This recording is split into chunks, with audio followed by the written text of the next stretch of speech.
a gbé ilẹ̀ wa ga. Kí a ronú Yorùbá kọ̀ọ̀kan, kí a dá àṣà wa bọ̀. Kí a ronú Yorùbá kọ̀ọ̀kan, kí a mọ ara wa dáadáa. Kí a ronú Yorùbá kọ̀ọ̀kan, kí a pa ìtàn wa mọ́. Òrìṣà ilẹ̀ ń wò wá lọ́dọọdún.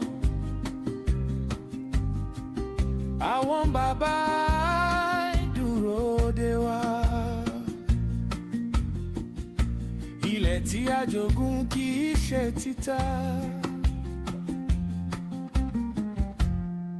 Ìran tí ń bọ̀ wò wá. Ọmọ Yorùbá jí kúrò nínú oòrùn. Àkókò ti dé báyìí. Tí a bá fẹ́ ọjọ́ ọ̀la rere, a gbọ́dọ̀ rántí ara wa. Ilẹ̀ sọ̀rọ̀ nínú àlá wa.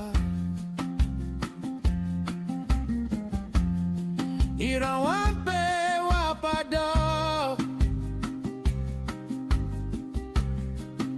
Ohùn nínú kébé. Má ṣe gbàgbé ìtàn rẹ.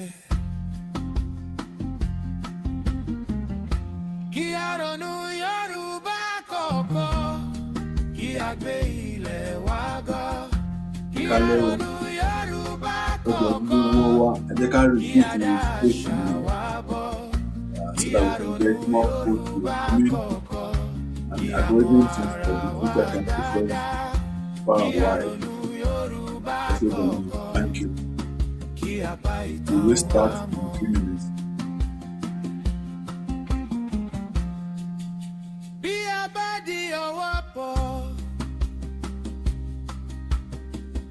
Ilẹ̀ Yorùbá yóò tún rọ̀. Ohùn bàbá ké lọ́hùn. Ẹ má ṣe gbàgbé ara yìí.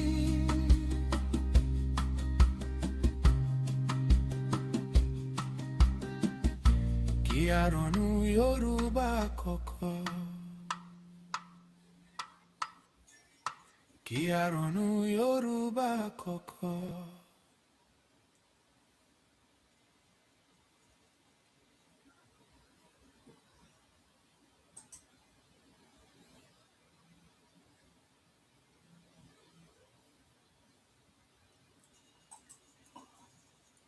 tó ẹ kálẹ́ níbikíbi tẹ́ ti ń gbé wa káàkiri gbogbo orílẹ̀-èdè àgbáyé. We greet you in the name of Oladimeji as we come to tonight Yoruba Nationalism series. Orúkọ tèmi ni Abíọ́dún Bákàrè. Èmi ni olóòtú ètò ti àṣálẹ́ yìí. And tonight's conversation touches a nerve across Yorubaland. Identity, political power, and the future of indigenous representation. With me tonight in the studio, I have Yeluwa Abiola Reyes, who is joining from the UK, and also our regular Madam Adijoke Ade will be with us on the Twitter, and Brother Jolomi, they will be on Twitter and TikTok and YouTube to give us a situation of things over there. And our president tonight, and our president always, Bolarinwa, is in the studio with me. To start with, I will want Madam Reyes to just say welcome to every listener on the space tonight. You're welcome, Madam Yeluwa. Yeah. Thank you, sir. Shegoni. Yeah. Well, greetings from all over the world. I say good morning, I say good afternoon, and I say good evening, wherever we are listening to us all over the world this evening. Well, we are here today again to educate ourselves on what is happening back home on our land, and that is what is important, Yoruba land, to be precise. So again, I welcome you all. Mo kí ẹ̀yin bàbá wa lóbìnrin lọ́kùnrin. Mo kí ẹ̀yin àbúrò wa, ẹ̀yin ẹ̀gbọ́n wa, for always being here every weekend to come together, reason together the way forward, and again, most importantly, to enlighten ourselves on the reality on ground and to know how we can do things better moving forward in the future. So mo kí àwọn tájọ ń ṣe ètò náà, and most importantly mo kí president wa, ẹ ṣé gidi gan ni for all your time and always being on Twitter, on all educative platform to let us know what is on ground back home in Nigeria and in Yoruba land ní gbogbo nǹkan tá à ń fojú kọ. And is it another topic for this evening, which is our reality and how can we do things better, that a ní continue láti máa ṣe same mistake over and over again. Ilẹ̀ Yorùbá ò ní bàjẹ́, ilẹ̀ Oòduà ò ní bàjẹ́, láṣẹ Èdùmàrè. Ẹ ṣé gan ni. Thank you. Thank you very much, Yeluwa. And in the studio with me tonight is the president of TWIFE, Mr. Oladimeji Bolarinwa. Are you're welcome to tonight's program. Very briefly. I greet everybody in the name of Olodumare. I'm so happy to be here today. A little bit of apologies for what happened today as regards to starting a little bit behind schedule, few minutes behind schedule. We are so sorry about that. Then I really want to thank the wonderful host, um, the co-host of this program. I'm talking about Mr. Abiodun Bakari and Madam Reese. Happy to have you back, firing from all cylinders after a brief sabbatical. Madam Ejide, Mr. Jolomi, and every other post, pre, and production crew of this Yoruba nationalism series. For people that are watching us all over the world, may Olodumare continue to be with us. May Olodumare continue to fortify us. Tonight promises to be very, very interesting. Tonight promises to be very, very enlightening as we are going to be talking about a very important topic that a lot of people actually do not understand what's going on.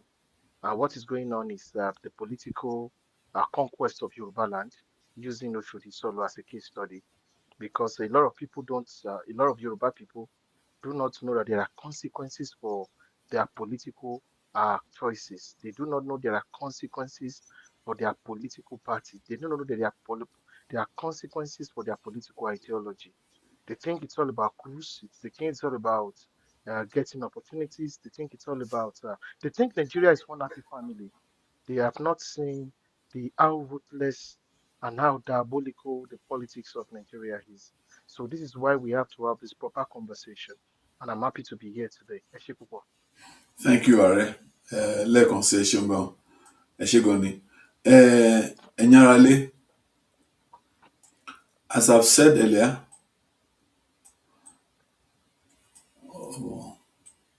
okay, as I've said earlier, the topic tonight is about, which Are has already told us, is about, Yoruba's identity, Yoruba's political power, and the future of indigenous representation.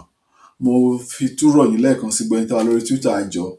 Ẹ bá wa retweet space yìí, please, so that we can have more of our people knowing about what is going on Twitter right now, because it is very, very important that X, which is Twitter, uses its algorithm láti push space jáde to the whole world.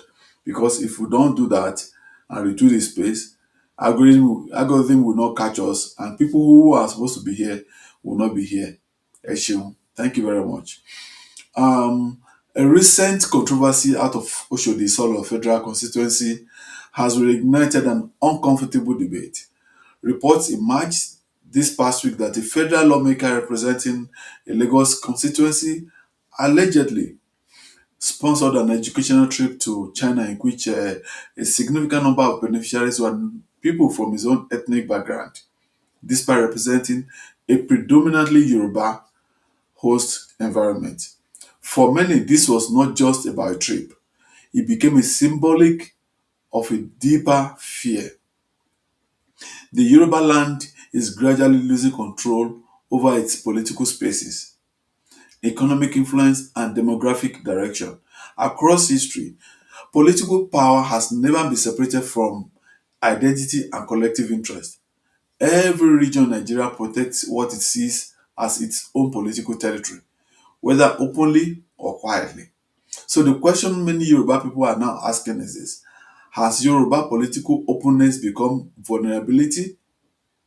Are we witnessing healthy democratic participation or a gradual political conquest enabled by indifference and disunity? And more importantly, can the people remain politically relevant if they no longer prioritize indigenous interests within their own homeland? Tonight's discussion is not about hatred, it is about power, representation, identity, and the future of coexistence in a multi ethnic society. Because history shows something clearly. Any people, I will repeat again, any people who abandon political consciousness eventually will surrender political control. We are going to begin now fully. Because what happened this past week, if I don't think there's any of the tribes or ethnic people in Nigeria has ever witnessed this before. It has never happened. Even in the whole of Hausa land, it has never happened. This is not the first time. When late Azikwe wanted to become a premier of Southwest, the northern part of Nigeria was there. He didn't go there. Kí ló wà nílẹ̀ Yorùbá tí ó fi di pé wọ́n ní pé àfi dandan àfi lá tó wá síbẹ̀ láti máa bá wa dun ilẹ̀ àti ohun ọ̀nì ohun ìní tọ́lọ̀ fún wa. Ààrẹ, please, you're welcome.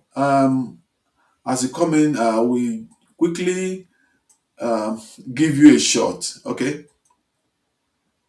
What exactly constitutes political conquest in the democratic society?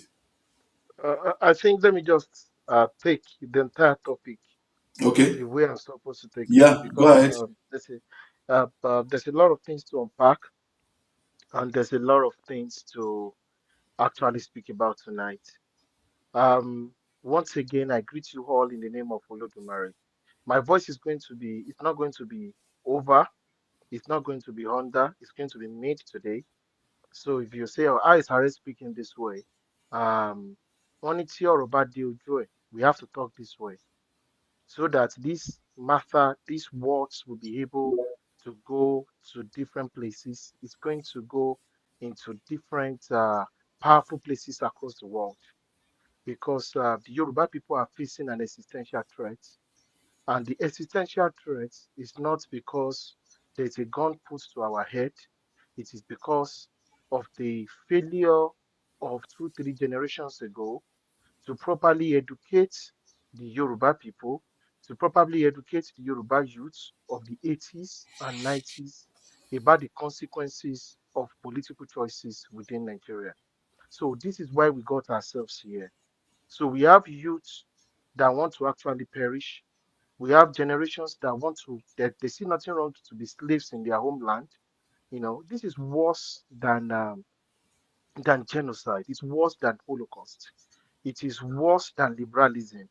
It is worse than what anything that can be compared with. You know, kí ẹ rí okùn ńlẹ̀ báyìí, you see a particular rope and you are putting your neck into it for to be hanged. This is exactly what is going on currently in Yoruba land. And unfortunately, it's there's a lot of problems, and this only happens in a civilization that has declined. This only happened in a civilization that has become decadent. This only happens in a civilization that is undisciplined. That's exactly what we have within Yoruba land. And we are going to be able to have this strong conversation. Look, politics, once again, I greet us all in the name of Olodumare. If you're watching on TikTok, if you're watching on Facebook, if you're watching on Twitter, if you're watching anywhere, if you're listening to us anywhere, may Almighty God continue to bless you and protect you. Whether on Twitter space or whatsoever, please help us to share, help us to distribute, help us to like this. Um, I want to say some things as regards to the struggles of TYF. The TYF platform has been attacked by different elements, both Yorubas and non-Yorubas, who actually do not like what we are doing, who actually were jealous of what we're doing, who actually feel uncomfortable with what we're doing, who actually hate the face of the people doing what we're doing, who actually, some people are motivated by different reasons in order to make sure that what we are doing actually do not get there. So we are begging as many people as possible that please, what we are not asking you for money, we are not asking you for donations. What you can do for us anytime our lectures come across you come across our lectures, help us to retweet, help us to restrain, help us to repost, share, put it on your WhatsApp status, please, because this conversation is extremely important. And I also want to say something about Yoruba nationalism. Yoruba nationalism is one of the most dangerous things to ever get involved with. um, it's extremely very dangerous. Yoruba nationalism is where thousands of people have lost their lives. Once you are a Yoruba nationalist, there's a mark, there's a price, there's a tag on your head, there's a price on your head. It's a very dangerous waters to go into. And if you're a Yoruba nationalist, 80 to 90% of your enemies are your fellow Yorubas. It has always been like that since the days of Awolowo. Is never going to change in 2026. So we have to understand what is going on. And this unfortunate situation that we found ourselves, we thought it was going to change in our generation, but it's getting worse. I'll say this: majority of those that have attacked TYF, that has defamed TYF, that have done everything against TYF are fellow Yorubas. So when you see us, it is not everybody. I see a lot of you tag me to different things. Please don't tag me to any organization. Don't tag me to any people. Don't tag me to any group. Please, the only group TYF works with is Dawn Commission, Afenifere, led by Pafa Shoranti and Obafalayi. Consciousness of the Yoruba people. We also have working relationship with Fatherland Group. That is the only thing, the only organization that we work with. Don't tag me on Twitter. And the reason why some of us are on Twitter, if it is possible, I'm going to close down our Twitter account and move out of Twitter because there's a lot of things to do in life. Twitter is not where you gossip. Twitter is not where you banter. Twitter is where we educate our people. Twitter is where we engage our people. Twitter is where we spread consciousness. Twitter is where we are able to organize and reach thousands of people without needing to rent halls. That's why we are there on Twitter. That's why we're on Facebook. That's why we're on TikTok. We are not there to make friends. We are not there to make enemies. We are not there to do a bully meeting. That's not why we're on Twitter. Because a lot of people think we are just there to be doing bands. Kiniko, kiniko. No, that's not what we are here to do. Because we have an institution we are building by the special grace of God. And so when you see Twitter, Twitter is a platform.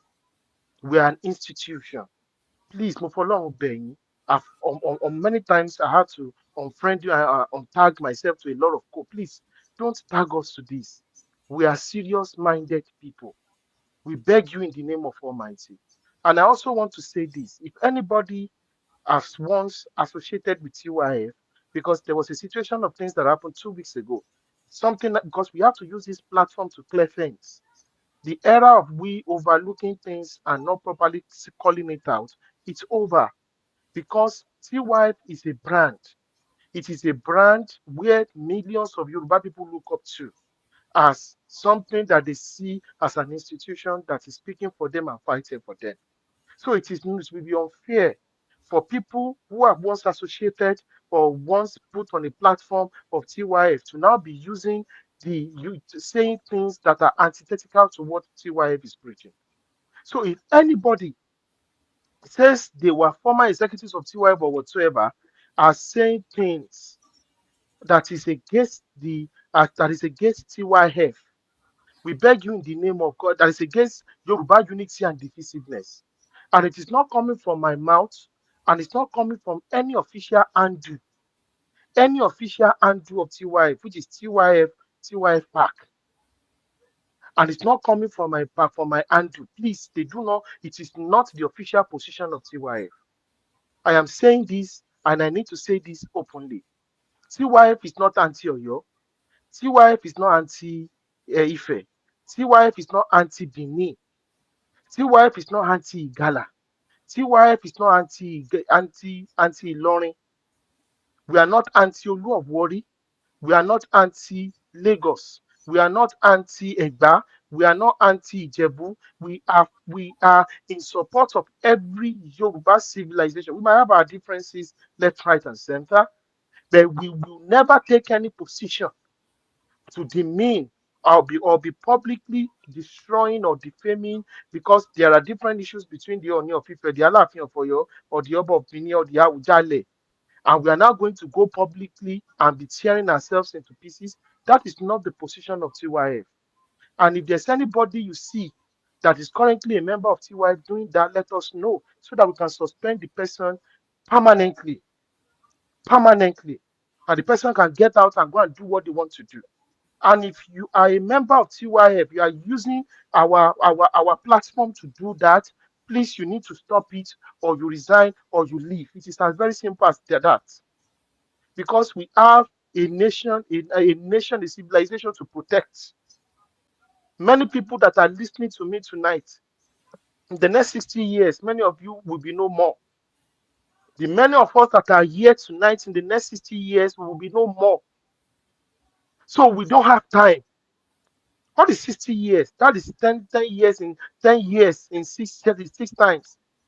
We would have gone in the way of the world. So there's no time. We need to quickly do what we need to do. So Mofi Olodumare, Mofi Beyin. Then I also want to let us observe a 1 minute silence to Pa Ololaka Sumo, who died today, one of the descendants of Afonja that has been at the forefront of for the liberation of the Yoruba people of Ilorin. Do you have your indulgence, sir, Mr. Abiodun Bakari? Yeah, all right, Please, let's hear here. 1 minute silence. Ẹ ṣé púpọ̀.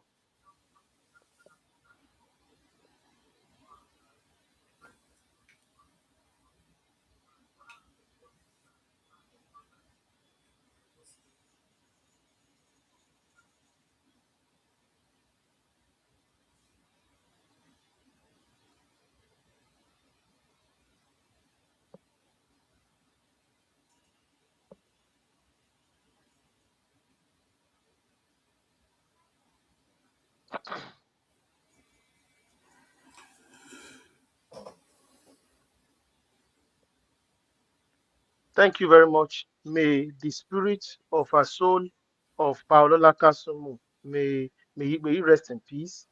I'm going to talk about Paolola Kasumu in the next 30 seconds to one minute. Pa Kasumu is the direct descendant of Afonja of Ilorin. They were the generation of Awolowo. People that are born in the 19, they are younger than Awolowo, but they were people that were Awoists that supported the action group in the 1960s. All their life, they've been fighting tooth and nail for the emergence of Oba of Ilorin that will be led by the Afonja dynasty. It was very critical in Ilorin Talaka Parapo and a lot of Yoruba nationalist movements in Ilorin. He was also very critical in the institutionalization of OPC in Kwara State. OPC in Kwara State is one of the strongest. In fact, the OPC in Kwara State is stronger than the OPC in some Yoruba states. OPC in Kwara State might even be stronger than OPC in Oshodi State and Lagos State. And it was due to the sacrifices and the work of people like Ololaka Sumo. He was persecuted. At a point in time, they wanted to kill him. He had to run away from Ilorin and went to Goma. Because Goma, there are two powerful bases of the Afonjas in Kwara State. Because many people don't know this. The first base is Idiakwe in Ilorin. The second base is Gomo. And Ilorin and Ilorin and Gomo are sister cities and sister towns. They are the same. In fact, it is just beside each other. But fortunately, the Afonjas in Gomo, while the Afonjas in Ilorin are still fighting their battle to reclaim the throne of their forefathers, the Afonjas in Gomo were also continuing. They also continue to fight because the Arewa hegemony, the Fulani hegemony, that wanted to erase and eradicate the existence of the Afonjas too, did one thing. They said that the Afonja people must not be allowed to have any throne again in Yoruba land. And there were a lot of Yoruba people. Some Yoruba people also collaborated with them in order to achieve this. That's why I said there are tribalists. A Yoruba tribalist that is always shouting, or you're this, or you're that, if this, or if this, does not mean they are pro-Yoruba. No, they are not. They are enemies of the Yoruba people. People that see their fellow Yorubas from the position of hate, they always see problem. They always want to continue preaching hate and divisiveness. They don't know that there's some things that should be sorted internally, not sorted externally. So there were collaborators with some people in Kwara South with the Ilorin hegemony in order to ensure that the Afonja dynasty was totally erased. So that was how the battle for the throne of Goma has been going on for the past 50 years. So in Idiakwe, they did not allow them to become kings. In Goma, they did not allow them to become kings. So they were fighting on both ways. And many of them had to take armed struggle in order to survive this battle. Paolola Kasumu survived everything. He lost our only daughter in this battle. Our only daughter perished in this war for the survival and the ensure that the Yoruba people of Ilorin, the Yoruba people of Kwara State are not erased and permanently subsumed and de-Yorubanized and de-ethnicized. And that daughter was a lawyer, very brilliant lawyer, former Eki. Because there's some things that some people we need to say. So that's why when you see the way some of us look at nationalism is different from the way some of you are looking at it.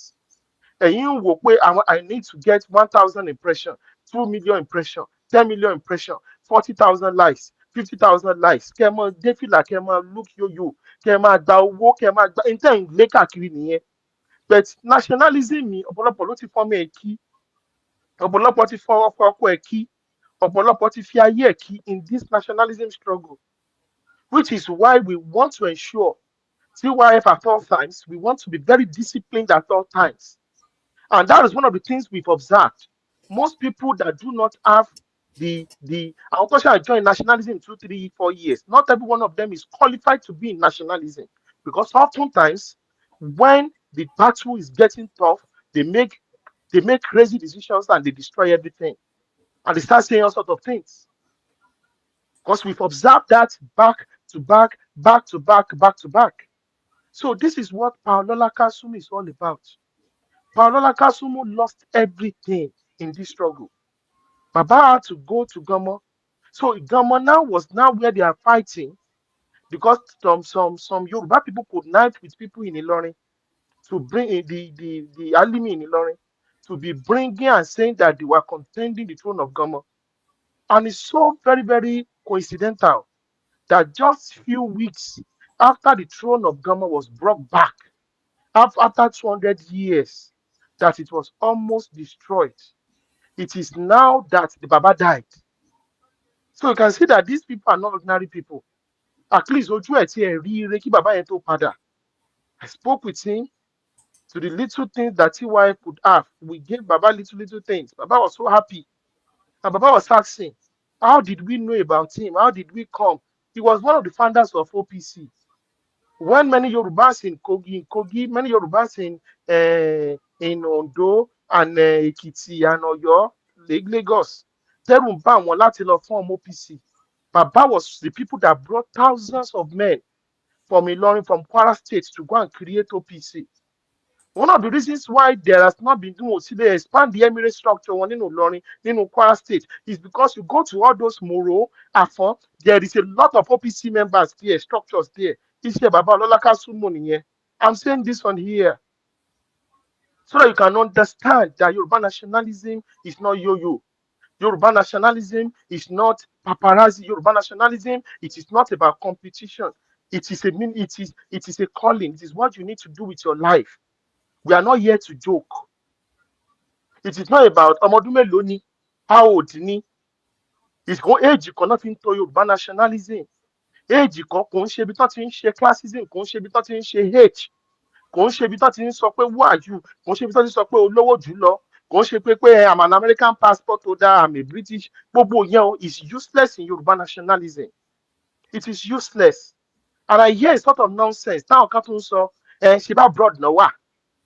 Ibo l'Awólọ́wọ̀ ti build Yorùbá ẹgbẹ́ ọmọ Odùduwà, ṣé London kan ló ti build ẹ ni? Ibo náà ti organize NADECO, ṣé kò ń ṣe diaspora ni? So you think some of you are in Nigeria, ó ti wá fún yín ní right láti máa rò pé you can be rubbishing and people that have spent all their life, people that come in and out all their life to organize nationalism. The Jewish nationalism was built by Jewish diaspora. Turkish nationalism was built by Turkish diaspora. Armenian nationalism was built by Armenian diaspora. There is no great successful nationalism for the past 100 years that was not built by the diaspora. Yoruba nationalism was built by the Yoruba diaspora. Igbo nationalism is built by Igbo diaspora. Ambazonian nationalism is built by Ambazonian diaspora. The Kurdish nationalism is being organized and funded by the Kurdish diaspora. So Iboleti ideology then so Tori is that many people tí Ọlọ́run lò, thousands and thousands, millions of people. When people are now rebranding and socially gbogbo iṣẹ́ tá a ṣe, they are destroying it. Before iṣẹ́ tá a ṣe ni àwọn these young men and women that are supposed to be useful for the struggle. So, but it's not going to be business as usual. We go all out because and correct what needs to be corrected. Mo fẹ́ bẹ̀yìn, ẹ má tag me see anybody lórí social media. You are not the only people, the only organization you tag me to the Dawn Commission, tag me to Afenifere. Anything apart from that, I don't know anybody. It is the bitter truth. Because we know where we are going. We don't have any problem with anybody. We wish everybody all the best. But we are not going to make the mistakes of the past as regards to this struggle. We are never going to make that mistake. And TYF is not part of the Ronu community. We are not part of Ronu community. We are a Yoruba nationalist institution, bigger and greater than Ronu. It's the bitter truth. We built, to the glory of God, I was part, and those that built the Yoruba Ronu nationalism. That's when we tried to turn. When we tried to turn the current nationalism that has been that's nationalism of Yoruba people that has been bastardized and rebranded. We organized a Yoruba Ronu essay competition for past 3 years. We've given millions to a lot of Yoruba people in awards. We created engineering prizes. That's what we did that created the Yoruba Ronu structure that we have. The different we organized Twitter spaces, hundreds of thousands will be there. So this is what we did. It is not thuggery, it's an intellectual ideological movement. It's an intellectual and ideological front. But as these things are, we are not part of Yoruba Ronu community because we understand what Yoruba people do. That's the reason why the Agbekoya organization, to serve for the protection of Yoruba land, has been bastardized. The OPC has been bastardized. Afenifere has been balkanized. YCE has been balkanized. There will always be people that will come in and destroy things, which is why TYF is TYF. The stability, the organization, the discipline that is within TYF, which is not present in many Yoruba institutions across the world. It is the glory of God, and we are not going to move an inch for anybody. Say what you want to say, no problem. If you want to go and create a different organization, go and do it. We meet at the top. And you know how easy it is to build a Yoruba institution. We know what we're talking about. We know the sacrifices, we know the price to pay in order to create this. The topic tonight, it's about the political conquest of Yorubaland. And when we talk about the political conquest of Yorubaland, this particular part is extremely critical.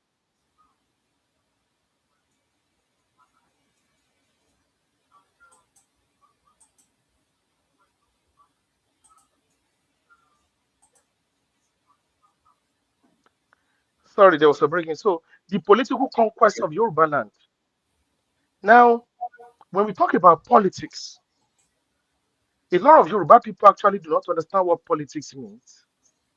And a lot of Yoruba people do not actually understand what politics is and how politics plays in a multi-ethnic society. The problem of the Yoruba people is lack of political education. And this lack of political education, I know a lot of people feel that the Yoruba people is an egalitarian society, but I'm going to say some things tonight.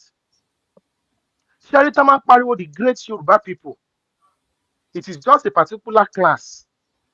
Tí Awólọ́wọ̀ creates a pro-Yoruba elite class. Tí Awólọ́wọ̀ creates that has been able to protect the Yoruba people from the dangerous waters of politics within Nigeria. It was good in the sense that at least a lot of our people could concentrate on science, technology, music, and live their life, while their leaders, who are responsible for them, are facing persecution and facing bullets. So you look at the generation of Awolowo, the First Republic, the Second Republic, by Third Republic, many of them were already dying. Awolowo, Baba Adesanya was the last one that left. Many of them that didn't die were assassinated by like Parewane. But in the Second Republic, yes, very cool. Buhari in the Second Republic, that was what broke the back of the Yoruba of the Yoruba nationalists, pro-Yoruba elites. Because it was the pro-Yoruba elite that has always been in control of the politics of Yoruba land since the First Republic. That was the battle Awolowo won for us. People like T.O. Benson and all these other people, anti-Yoruba, they are Yoruba by name, but anti-Yoruba by behavior, were not allowed to control our politics. Awolowo lé wọn lọ. They were the ones conniving with outsiders in jeopardizing the interest of the Yoruba people. This attitude of Yoruba people always trying to look for false messiahs did not start in 2023 or 2025 or 2026. In 2023, in 1950s, the Yoruba people that had been going to Oxford since 1850, who built empires, started accepting Igbos to become their political leaders within the construct of Nigeria. It was that bad. And Awolowo could not understand what was going on.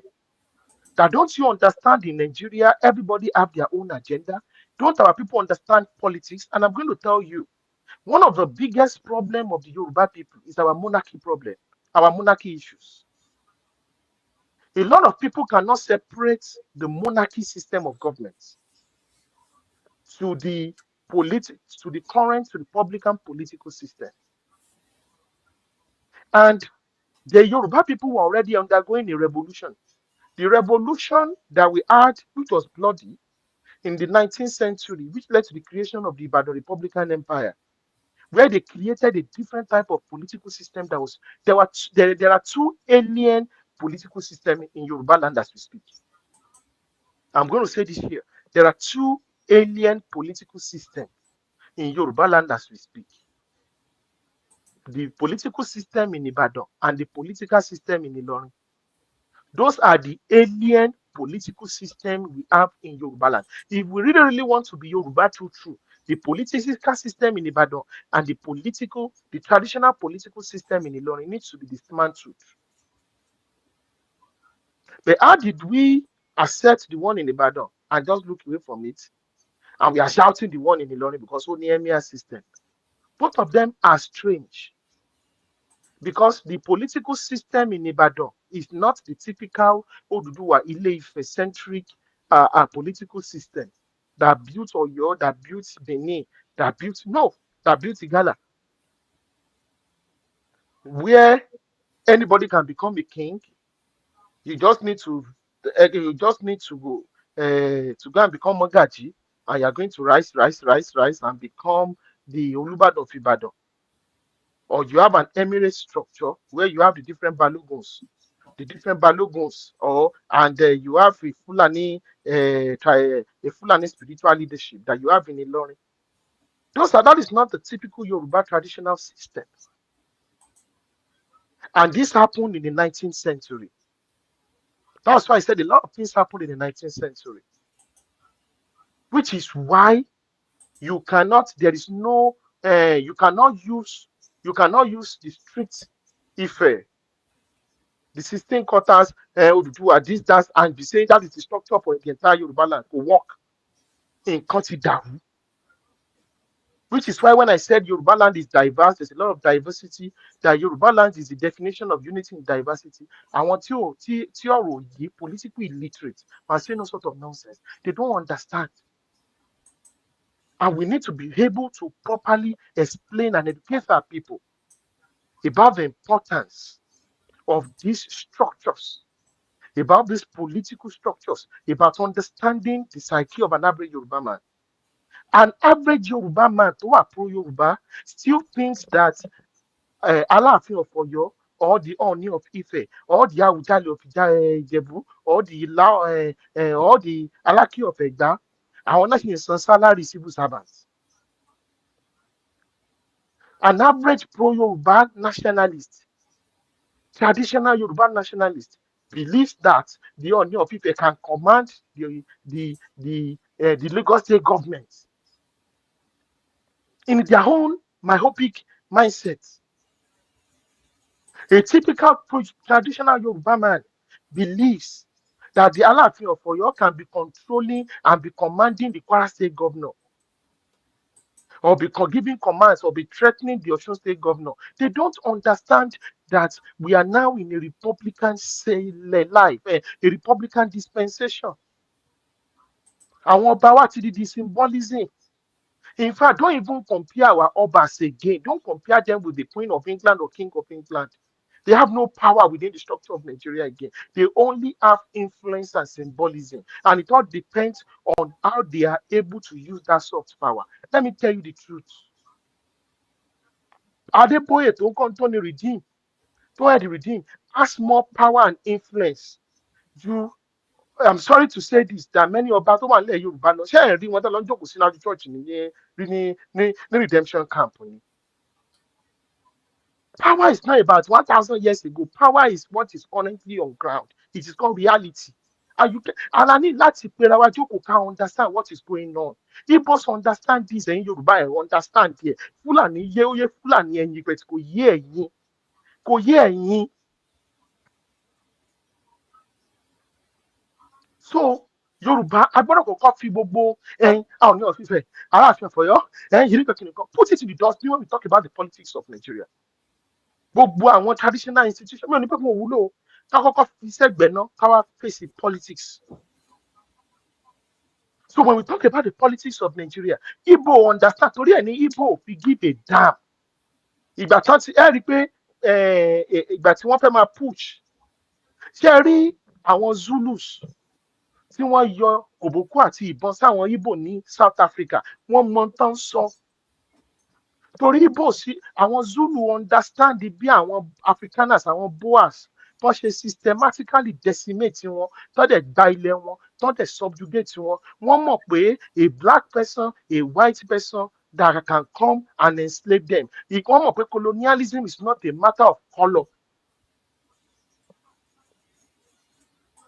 You have to be mentally, I want to use my word. Something has to be wrong with you mentally for you to think that a black person cannot colonize another black person. Something is wrong with you. You are just an illiterate, which is why Pan-Africanists are one of the biggest illiterates in the world. They can't even defend the madness they are propagating anymore. They can't. It is not defendable. They run away. Pan-Africanist platforms are nothing but echo chambers.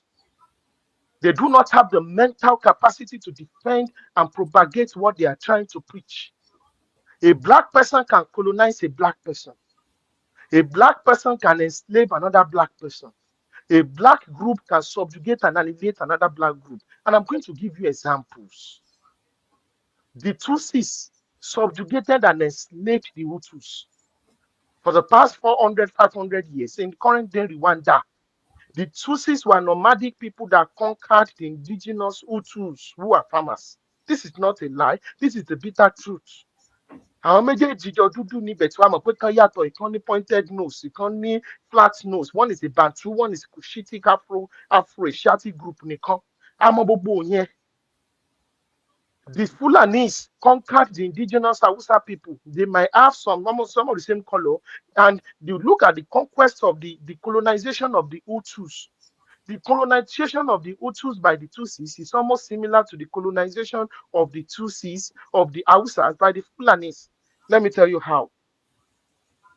The Tutsis are also Katuriaras. The Fulanis are also Katuriaras. They are both nomadic groups. The Tutsis and the Fulanis are both Cushitic Afro-Asiatic groups. You see the same thing. And both of them, their pattern of colonialism is the same. Even though the Tutsis are Christians, the Fulanis are Muslims. That's why I say religion does not matter in this thing. And you have to understand it is all tools. By the time Islam the problem. Share Islam ni àwọn Tutsis ní ṣe ń tán ṣe fún Hutus. So you need to understand all these things. So also going further, the Tutsis adopted the indigenous language of the Tutsis, of the Hutus. The Hausa people adopted the language of the Hausa people. So can we adopt the language Yoruba people say? Come as a Yoruba, you are going to be conquered like the Hausa people, and nothing will happen. Ṣé ìran àwọn tá máa jẹ́ Adédọlápọ̀ Adéṣínà nílọrin àdẹ̀tún máa wà níbi tá ti ń ba orúkọ Yorùbá jẹ́ àdẹ̀má lóhùn ṣe Yorùbá. Àdẹ̀má sọ Yorùbá fluently. Àdẹ̀má sọ pé lẹ́lọ́rin ò ṣe Yorùbá. Ṣé ẹ mọ̀ pé that is the same pattern ni? Understand the game yẹn ni. The language that they adopted is not because they love you. It is a tool of infiltration and divide and conquer. It is a multi-layered conquest. You need to understand this. They are only within you. They did not integrate into your society. They did not become part of your society.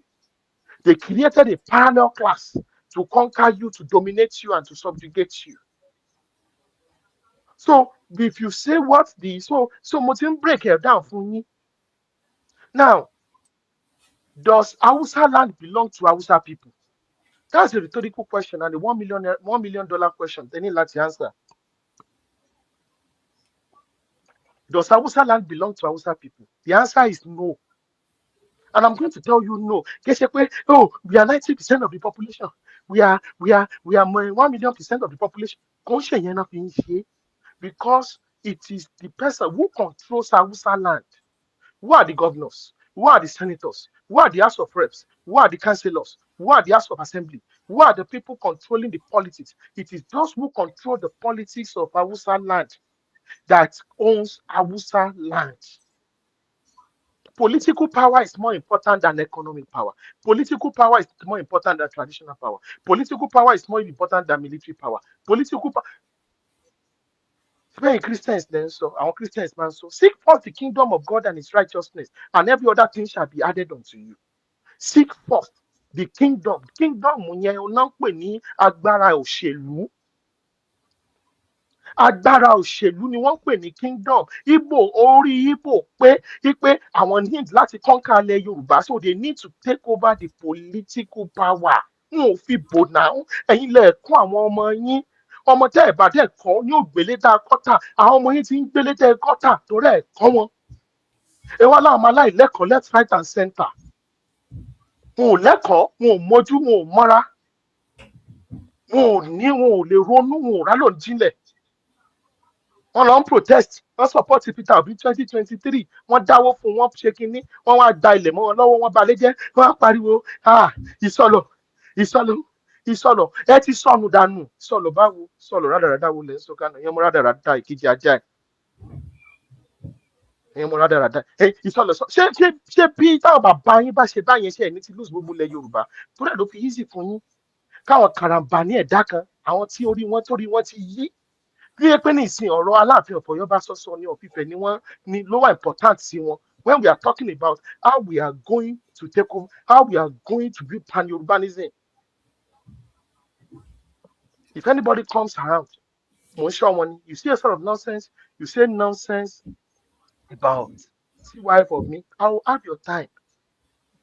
Because this is a brand that cannot be allowed to be messed up by low lifers. Nothing is happening in their life, and we are not going to allow it. Because we know the sacrifices, the pains we used to build this institution. So it will not go down.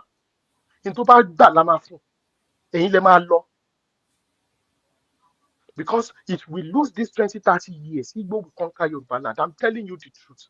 Àwọn ọmọ yín tó máa ṣe ti wà. Wọn ò mọ nǹkan kan.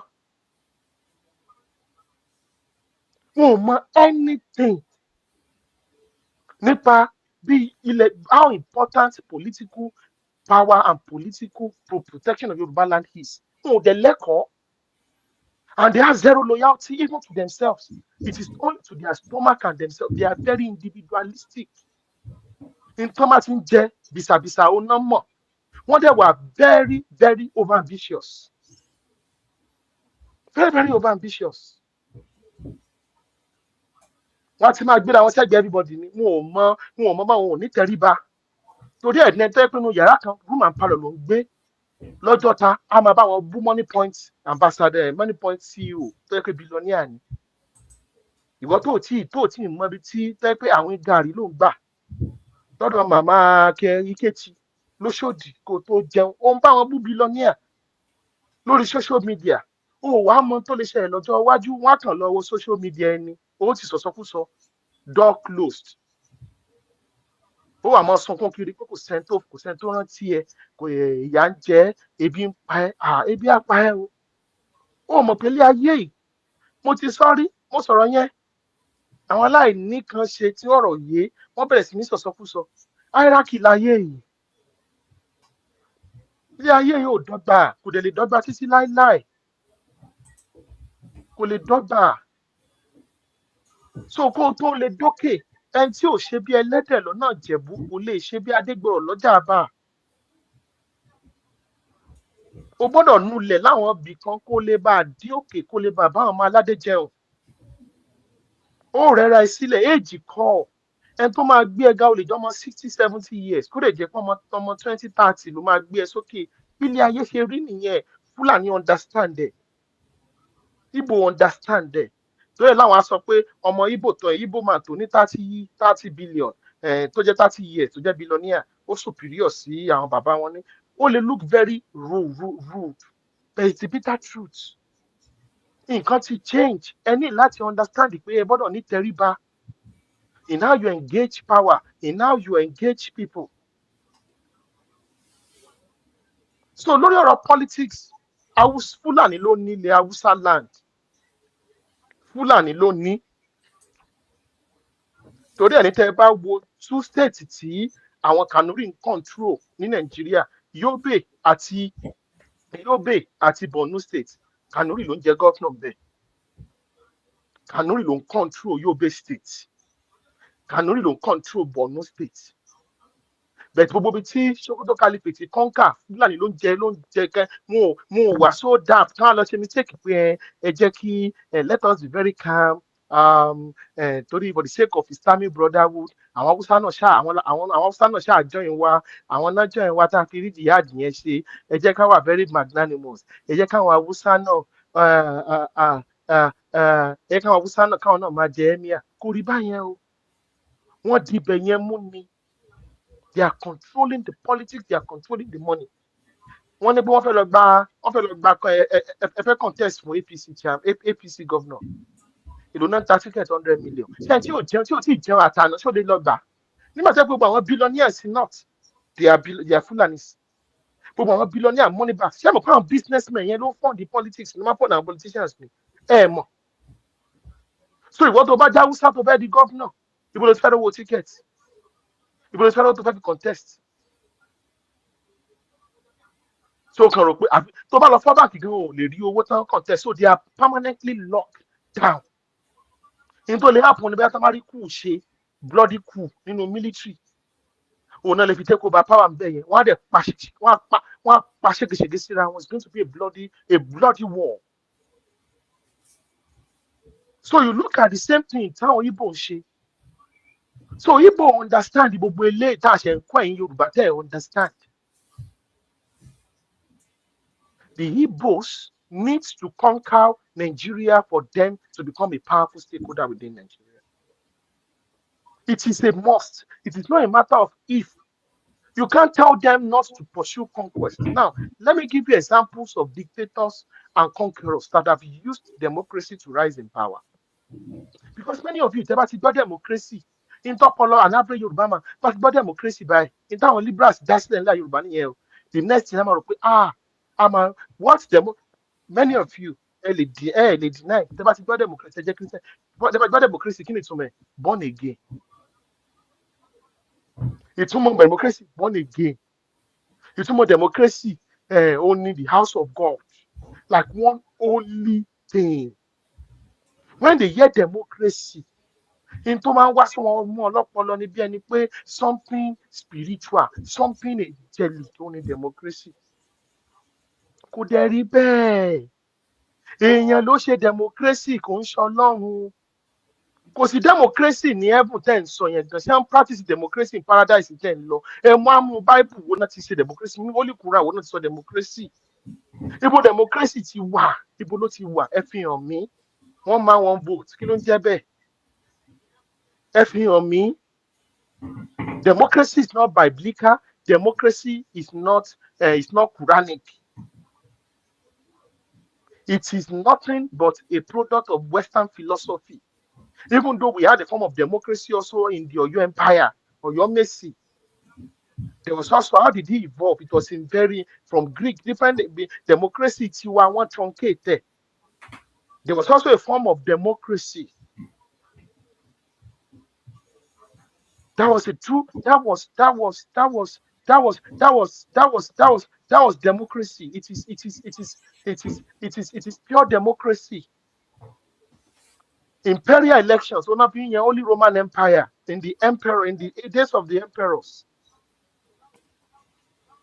In the days of the emperors, it is the only Roman Empire. It was imperial elections, nothing only Roman Empire. The same thing not during the time of Oyo Messi, don't control power. Now, democracy, Greeks, local Western Hemisphere. Now, most of money example àwọn dictators to emerge from democracy. Adolf Hitler was a product of democracy. So saw evil man say the equivalent of evil, of Satan, of Lucifer in contemporary nominal scholastic sociological discussions is Adolf Hitler. Abi? Democracy àwọn èèyàn di ìbò fún wọn lọ dìbò ni wọn lọ tẹ̀ka ó ti campaign ló fi wọlé. So ẹ̀yin náà lè dìbò fún Adolf Hitler tó dẹ̀ máa pa àwọn ọmọ yín tó máa ta àwọn ọmọ yín lẹ́rú nínú ilẹ̀ Yorùbá tí ẹ bá tètè mú àwọn ọmọ yín so. Ọmọ tẹ́ bá ti mọ̀ pé fẹ́ lọ dìbò fún Peter Obi ẹ voters card ẹ múlẹ̀ ẹ lọ sún ẹ tì mọ́lé. Bá wù yẹn lọ fọ̀rọ̀ mi sọ ẹ lọ sọ lórí TBC sọ̀rọ̀ tí mo sọ ẹ̀. Ọmọ tẹ́ bá ti mọ̀ pé ó fẹ́ lọ ṣìbòdì ní 2027 ní voters card ẹ wá tì. Àbí kẹ́ fún ní printing kó sùn jọ Friday kò jí Sunday. Ọmọ kò rí burúkú tiẹ̀ bá ti yẹn ẹ rẹ́rìn-ín. Àwọn èèyàn ti mọ rẹ́rìn-ín pé kí làárẹ̀ tún kí mo mọ tí mò ń sọ.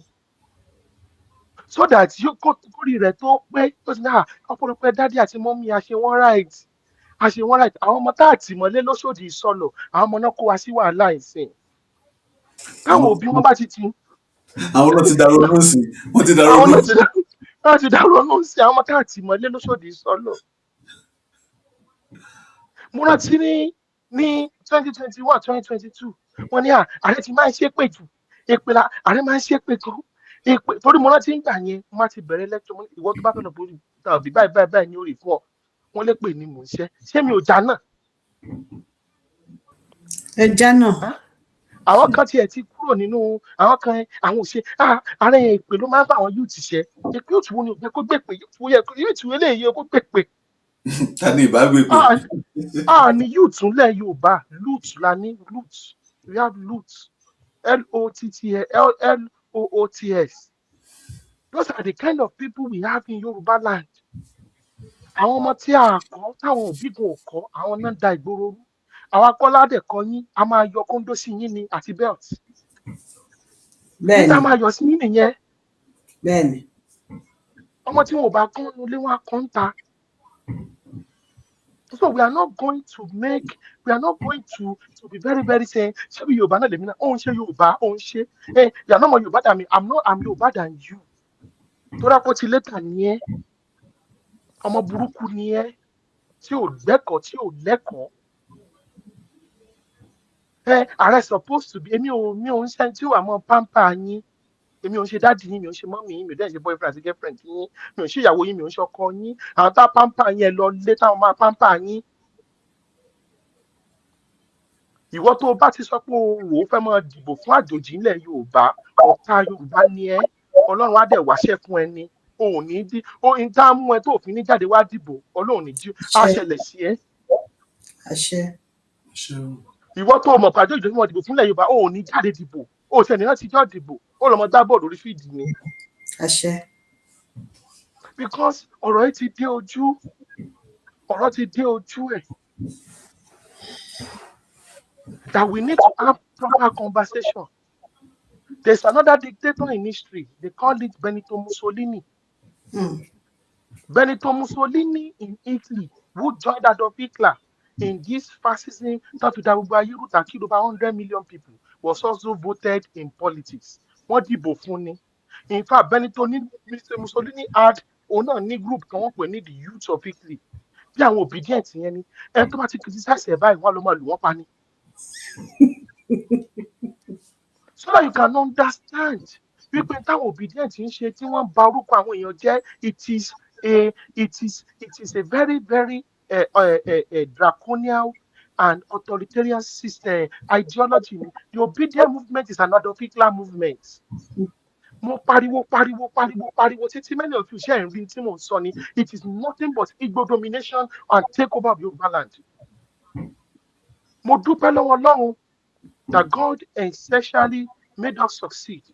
Today, it is not a matter of in 1954, in 1874, in 1754. I'm talking to people too, the Danuro. So I'm a joke with Batawa Nibia Palo, like my brother Soloni. Ṣé mọ̀ pé the obedient movement, one pattern like the youth of Iklani. It is a movement that does not tolerate criticism.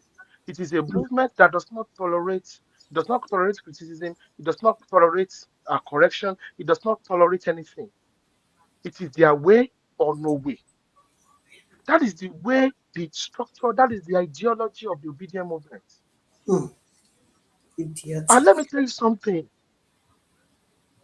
Within the context of Nigeria, Igbos have to do what they have to do because the ideology Igbo is not limited to Igbo. Okay, what are the biggest ideology of Igbos within Nigeria? Number one, Igbos believe in a unitary system of government. I will not be what the proponents of the unitary system of government of Nigeria, they brought it. The product of saying that indigenous people must not control their politics. It is Igbo ideology.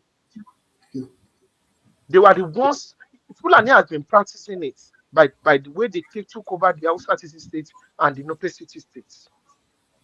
Igbo so rich ní South, but àwọn ni wọ́n fi báírò, àwọn ni wọ́n kọ́ Fulani láti lè kọ́.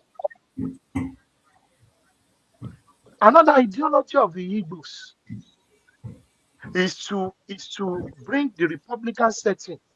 Wípé agbára máa kó lọ́wọ́ àwọn ọba, á bọ́ sí ọwọ́ àwọn the politicians, because Igbos does not have that kind of HM monarchy. It is Nigeria that brought the golden age of the Igbos. Without Nigeria, there is no golden age of the Igbos. Tell me the golden age of the Igbos for the past 1,000, 2,000, 3,000 years. It doesn't exist anywhere. No great history, nothing whatsoever, but it is Nigeria that gave them relevance. They are great men. That is why Igbos cannot produce films like Kakulanikulapo, the House of God, Bashorun God. They can't produce Obori Elemosho. They can't produce such a movie. It is impossible.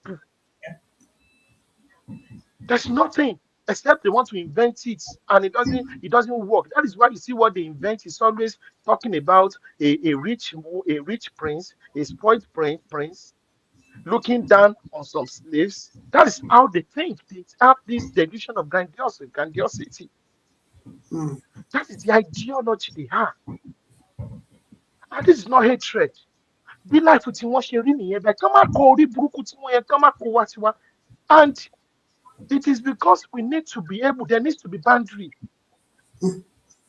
Absolutely. Igbos does not believe in political boundary. And tí yín wọ́n fẹ́ gbà tí yín lọ́wọ́ yín ni kán fi kún tí wọn ò fi tí wọn sílẹ̀. Because that is the way expansionism works. A strong nation will conquer a weak nation. It is a law of nature. The Igbos believe they are strong and aggressive, and they need to conquer the weak Yoruba people. And that is why they are so enraged. When Ebola read this group of Yoruba people that are pushing back, this Yoruba nationalists of 2026, ta ló organize wọn, ta ló orchestrate wọn.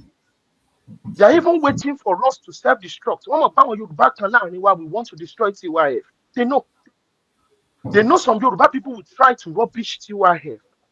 They know some Yoruba people will try to dampen and demoralize TYF. They are waiting. They understand this. Ọkàn wọn balẹ̀ fáwọn Yorùbá burúkú kan máa ṣe iṣẹ́ burúkú wọn, but they are wasting their time. This house of TYF will be stand forever. We are not going to fall. We shall be strong. Stronger, we should get stronger and stronger. Because Sherry,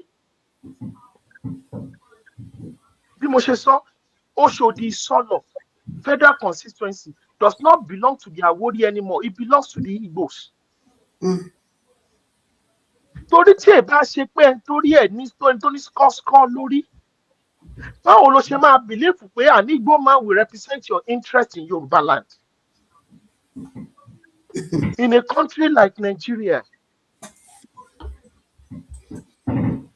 how can you believe an Igbo governor in Oyo State will represent the interest of the Yoruba people in Oyo State? Ibo làwọn ideology burúkú ìtì wá, Ibo ni, it does not exist anywhere in the world. Ẹ jẹ́ kí n fún instance. Nínú United Kingdom, and àwọn Scottish ò ní dìbò fún English person láti wá protect the English Scottish interest nínú Scotland, nínú the same country. Nínú United Kingdom, àwọn Welsh descendants àwọn tí àwọn English ò rí parun tán, tí wọn ò rí parun tán, they will never vote for the Englishman to come and represent them in the Welsh Parliament. Kò síbi tán ti ń ṣerú ẹ̀. Ẹ̀yin tí ẹ̀ ń dìbò, ẹ̀yin Yorùbá people ló máa ń dìbò fún ọ̀tá wọn, tí ó wà máa pariwo orí burúkú lórí social media pé ẹ gbà mí o, ẹ̀yin tó yẹ pé ẹ kán fún ní bẹ́ẹ̀tì lẹ́nu kan gbá yín ní ẹnu kán mẹ́kẹ́ sọ̀rọ̀ mọ́ta mọ́. Ẹ̀yin ìka kó ti létà ẹ̀. Ẹ̀yin ọmọ burúkú èkejì ajá, it's a bitter truth. Torí ẹ̀ ni mi ò fi understand. Lẹ́yìn tẹ́ ẹ wà nílùú òyìnbó, ẹ dá owó.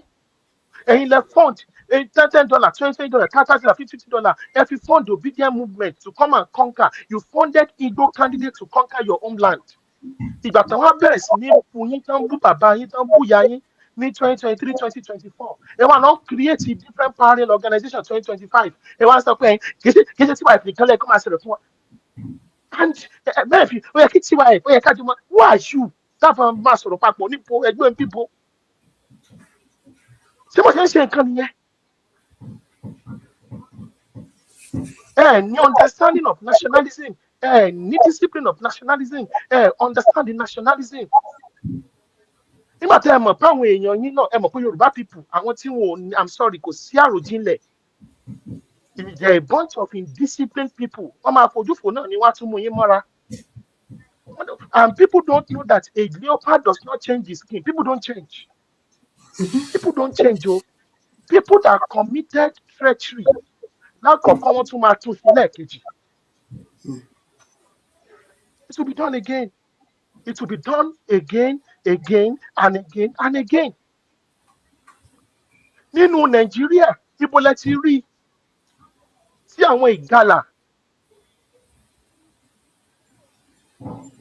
níbo lẹ ti rí tí àwọn ìgalà tí wọ́n allow kí Igbo máa represent wọn. Nínú Nàìjíríà, ibo lẹ ti rí tí Ebira allow kí Igbo máa represent ẹ̀ ní local politics.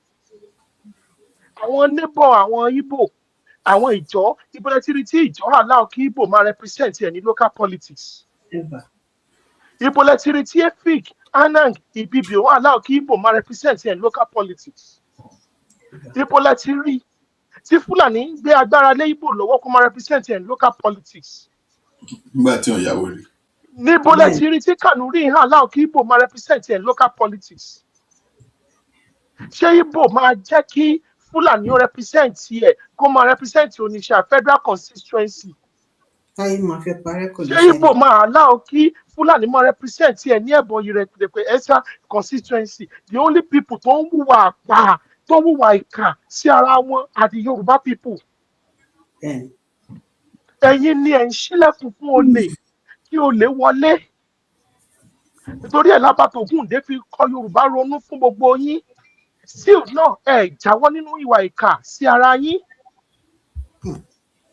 Ẹ wà lójú ogun, ìgbà yẹn lẹ ń bá ti ara yín jẹ́, tẹ̀ ń ṣe lẹ ń kọ̀rọ̀ tó ń ṣe tẹ́ kó wà nínú ilé, òun lẹ ń ṣe. Torí ẹ̀ ló fi di pé nínú gbogbo region the First Republic, ilẹ̀ Yorùbá civilization nìkan náà fọ́. Western region wọn ò fọ́, Northern region wọn ò fọ́. Ọ̀dọ̀ tí iná rí fọ́ ní First Republic torí ìkà pọ̀ láàrin. Ẹ mọ̀ pé àwọn ìjà kan wà táwọn máa ń ṣe nínú ilé. Orò ilé ẹ mọ̀ pé wọ́n gbé lọ síta. Tá a bá yín sọ ẹ̀tún ní gbọ́. Mo gbọ́ pé some of you resigned from TYF, you resigned. Why are you not going to TYF executives and start telling them pé ó yá ẹ̀yin náà kúrò, kí ló ṣẹlẹ̀?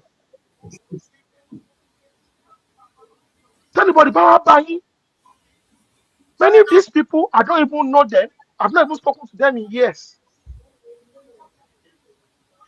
Keleba, I understand because we need to say this publicly. And we are going to be writing it. If you are not part of TYF anymore, we'll put a communique publicly. Any of Sarawamo. Anything. Don't use the currency of TYF, my currency, to help them or assist them. They come about one now. Disclaimer. Because this is getting out of hand. It is not at the peak of the battle. Tí ojú ogun le ló yẹ kí àwọn ọ̀rọ̀ kan máa ti ẹnu yín jáde. Àwọn Ìjẹ̀bú wọ́n wà sí ìdí gan lẹ́nu ọmọ Yorùbá níta. Ṣó yẹ kó rí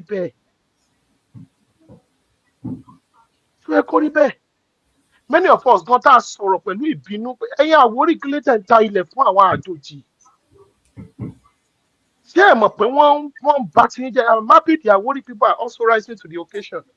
But this is what should have happened 100 years ago.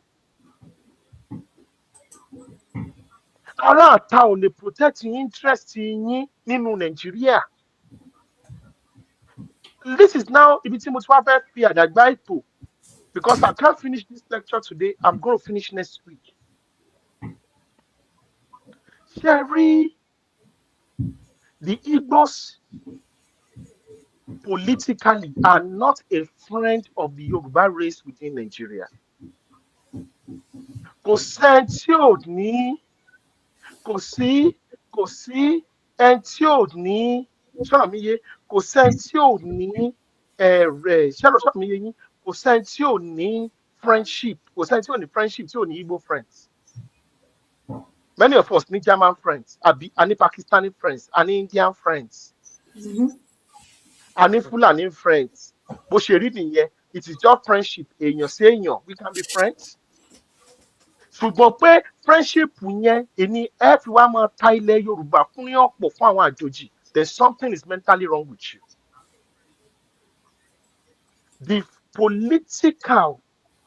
The political interest of the Yoruba people is different from your personal friendship and bedroom matter, relationship matter, or your sexual relationship with any group or any people. So there, like to think Yoruba first. You need to have your interests. You need to have your interests protected and secured within the context of Nigeria. Competitor ni Fulani fún Yoruba race.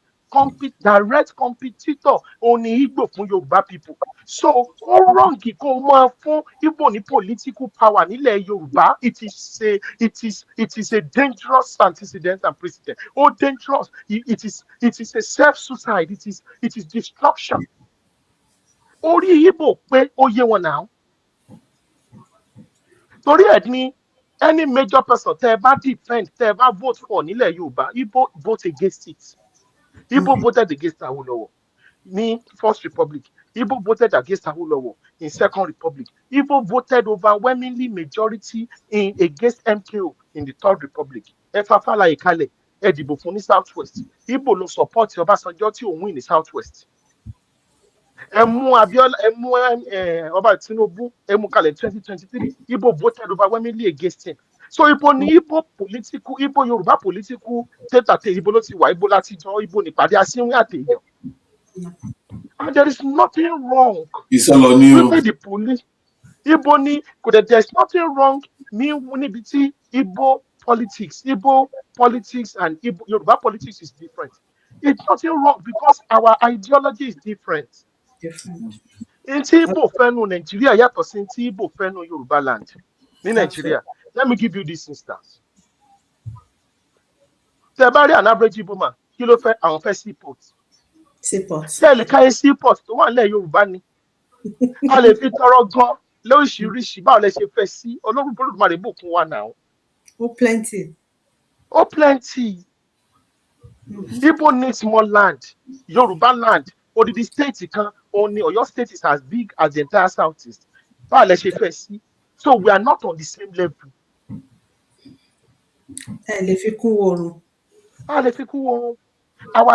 We have different needs within Nigeria. Ẹ̀yin fi ìtàn ewúrẹ́ fi ń jẹ ọkà, àwọn fẹ́ yín jẹ̀bà. So why is the difference? And we all want the same thing. We don't want the same thing. Hello, economy if you compare to Southwest, it is between heaven and earth. We are different people whatsoever. We don't even share borders. We are not the same people. So no, we are not the same people. Two parallel lines. That cannot meet. Ever. Igbo fẹ́ kí wọ́n destroy indigenous rights so that àwọn lè mọ wọlé onílẹ̀ wọn lọ mọ contest for power. Ṣé n tí Yorùbá fẹ́ nìyẹn? No, Yorùbá man fẹ́ control ilẹ̀ Yorùbá. Ó ti tó wa. In táwọn bàbá ńlá wa fi 1,000 years of war, of empire building and conquest, not jà fún wa yẹn. Ó ti tó wa. But Igbo ni àwọn bàbá wọn ò build empire. Empire tí wọn ò build ní 1,000 years ago na fẹ́ build in 2026. So Igbo lẹ ti wá jọ ní the same political ideology. Igbo fẹ́ gba Èkó lọ́wọ́ yín ẹni pé nǹkan kan náà lẹ́jọ́ ń sọ pé you want the same thing in Nigeria. How? Ó fẹ́ gba the most powerful city state. Ẹ mọ̀ pé tó bá control Èkó ló máa conquer díẹ̀. Ṣé mi yé yín? And tó bá conquer the entire Southwest. Tó bá conquer the entire Lagos, so ló máa control Africa now. Igbos understand these fundamentals. And you know, now. For you to conquer Britain, conquer London. For you to conquer France, when the German Axis power conquered Paris, the entire France fell. You conquer Berlin, that was the end of Adolf Hitler. Conquer Rome, that is the end of Italy. Absolutely. That's the end of Italy. You conquer Athens, that is the end of Greece. The conquest of Constantinople, the capital of the Eastern Roman Empire, that was the end of the Roman Empire. The conquest and the destruction of Oyo-Ile by the jihadists was the end. That was the end of your empire. Your empire. Yeah. So you conquer Lagos. That is the end of Yoruba civilization as we know it, and the conquest of the entire Yoruba land. Mm-hmm. You don't need to take the entire. Just take. Do you need to take the leg or take the head? Just take the heart, and that's the end of the human being. You go for the heart. That is the most. That is the powerhouse. In any cell, there's a mitochondria. Take the mitochondria. That is the end of life. Lagos is the lifeline of the Yoruba race.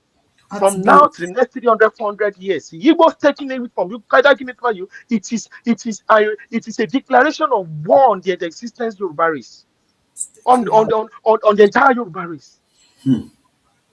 It is not if, it is not but, it is not, it is what it is. It is what it is. So we must understand what needs to be done. So the political conquest of Yorubaland is unfolding in our eyes. One conquer Oshodi, one conquer. Now, let me tell you what the person in Etiosa did. Kini Atashe Etiosa, what did he do? He started writing petition that the coastal road should not be built in Yoruba land.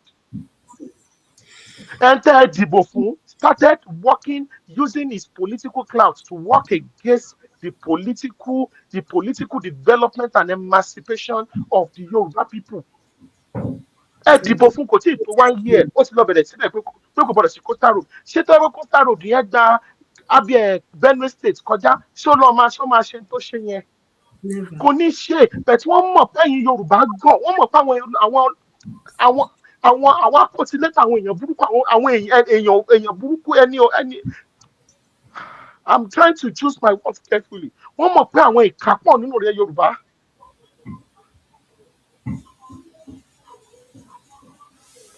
Tẹ́lẹ̀ ti gbọ́ kí ni ọ̀rọ̀ àwọn ọ̀yọ́ yẹn kí ni ọ̀kẹ́ kan ṣe kò tí ẹ̀ ka wọ́n àwọn yàdé kìtì mú ṣé ọ̀rọ̀ wèrè nǹkan nìyẹn ọ̀gá nìkan nìyẹn àwọn òtẹ̀fẹ̀ báwọn Eastern Yorubaland ṣe kò sí tó kàn pẹ̀lú àwọn Ondo àtẹ̀kìtì ṣé ọ̀rọ̀ aburú náà ọ̀rọ̀ wèrè kan yẹn nínú ọmọ Yorùbá ọ̀rọ̀ omugọ̀. So you want to isolate and turn yourself into the level of Lesotho. Mo fẹ́ sọ̀rọ̀ di Lesotho, mo fẹ́ sọ̀rọ̀ di Bantustan because ẹ̀ ń ṣe petty in the age of republicanism. Àwọn ọba tí ò lẹ́ni power kankan mọ́ wọ́n ń bára wọn jà and that you think so gbogbo sacrifices àwọn lọ́wọ́ àwọn tán ti assassinate Bọ́lá Ìgè torí ìran Yorùbá kò kàn ẹ̀yìn. Many of you ò mọ ìtàn. Ẹ mọ̀ tán náà ẹ mọ̀ tán kò sí nǹkan tó kẹ́yìn pẹ̀lú tán. Nígbà tá a ṣe Yorùbá nationalism kan máa gbọ́ kò sí nǹkan tó kàn pàrọ̀ tán àwọn làwọn dilẹ̀ mú ilẹ̀ wèrè wọlé dì mú. Ṣé ìròbótọ́ grid láṣẹ ń bíbá yìí ni? Do you think we are thugs? Do you think we are a bunch of riffraffs, unintellectuals?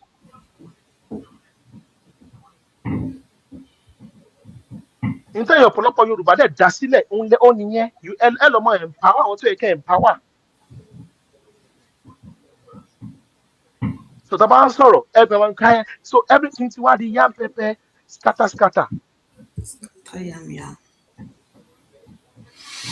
So the political conquest, you take Lagos from the Yoruba people, that is the end. That's the life wire. That is the life wire. Igbos understand that. They are not making mistakes. Igbos are another orchestrate. But your Edo àti Delta or Yokuru le Yoruba. NCNC party burúkú yẹn ló ṣiṣẹ́ burúkú yẹn. Àwọn Ìṣẹ̀kírì used to be part of the Southwest. Usem used to be part of the Southwest. Akoko Edo used to be part of the Southwest. Àwọn Igbo ló ṣiṣẹ́ burúkú yẹn náà tán àwọn ọmọ ìyá wa náà tán àwọn Benin. People Benin people I'm buying gba independence I'm buying koya. Wọ́n ṣe the same thing now lẹ́kọ̀ọ́ now. Awori people we will help you take over Lagos State. Àwọn Awori kan náà join àwọn Ìdẹ̀rẹ̀ kan náà bẹ̀rẹ̀ sí ní follow wọn now. Wọ́n bẹ̀rẹ̀ sí ní read the other Yoruba people as enemies. How do you do that? Àmọ́ pé àwọn other Yorùbá people kan náà wọ́n ní ìwà burúkú lọ́wọ́. Àwọn other Yorùbá people kan náà àwọn tí wọn ò mọ̀rọ̀ sọ ni.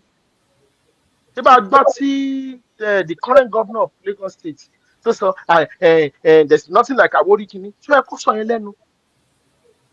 And kí ló dẹ̀ fà á tó dáwọn Àwórì ò tí ì dalẹ̀ rú ni. Táwọn Àwórì, let me say this, táwọn Àwórì bá bọ́ ta riot lẹ́kọ̀ọ́, Àwórì, I will support them, it is their right. Ilẹ̀ wọn ni. Let the Àwórì people start anything startable lẹ́kọ̀ọ́. It is Àwórì land. Nobody in the world, the Nigerian government, the federal government cannot tell the Àwórì people that they cannot fight for the survival of their space. What dẹ̀ kí gbogbo other Yorùbá people ká support wọn ni. So Àwórì nationalism cannot survive without inserting themselves into the general Yoruba nationalism. Torí ẹ̀ ní orí àwọn ìjọ fi pé now ẹ lè rí kí ìjọ máa bá ń ṣe àpòyí nationalism, ìjọ máa insert ẹ̀, àwọn àpòyí máa insert ara wọn sínú the other ìjọ nationalism ni. Àwọn Kalabari, another ìjọ group ò ní mọ̀ sọ báwọn ṣe Kalabari nationalism, no, they will join the broader ìjọ nationalism ni. Inter sọ fáwọn kan nìyẹn pé you cannot do Àwórì nationalism separately, it must be inserted into Yoruba nationalism for support and for wider reach and for survival. Ẹ lè dá Ìgbómìnà nationalism ṣe. It doesn't work that way. You must insert Ìgbómìnà nationalism into the larger Yoruba nationalism. Igi kan ò lè dágbó ṣe. You cannot. It must be inserted into it. Lè ṣe tribal nationalism within Yoruba nationalism. Kò sí nǹkan tó jẹ́ bẹ́ẹ̀. Yeah. Gbogbo mo láìkí bá ṣe ń ṣe Lísàbí day, Ojú-Òde-Ọba day, but àwọn kan ti sọ di tribal contest. No, shouldn't be. It's a tribal contest. Yeah. Nígbà tí àwọn ọmọ Igbo kan tó ń ṣe nípa àdùn tó fẹ́ ṣe divide and conquer, my Ìjẹ̀bú friend, ó mọ tó ń ṣe, ó mọ̀ yọ Ìjẹ̀bú from larger Yorùbá, kò fẹ́ dárúkọ Yorùbá ni. And I'm happy a lot of Yoruba people saw through the charge, they saw through the facade. Mo rá ọmọ Ìjẹ̀bú kan tó lọ síbẹ̀ pé ẹ ṣe Ìjẹ̀bú ni wá bẹ̀, this belongs to entire Yoruba race.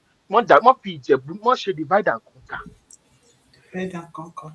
Divide and rule. So we need to understand wípé politics is war without bloodshed, war is politics with bloodshed.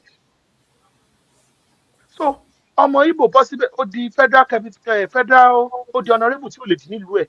Ọmọ tó di honourable lẹ́kọ̀ọ́ yẹn kò lè ever di councillor nílùú ẹ̀ láìláì. Ẹ̀tọ́ mọ̀ pé ìgọ̀.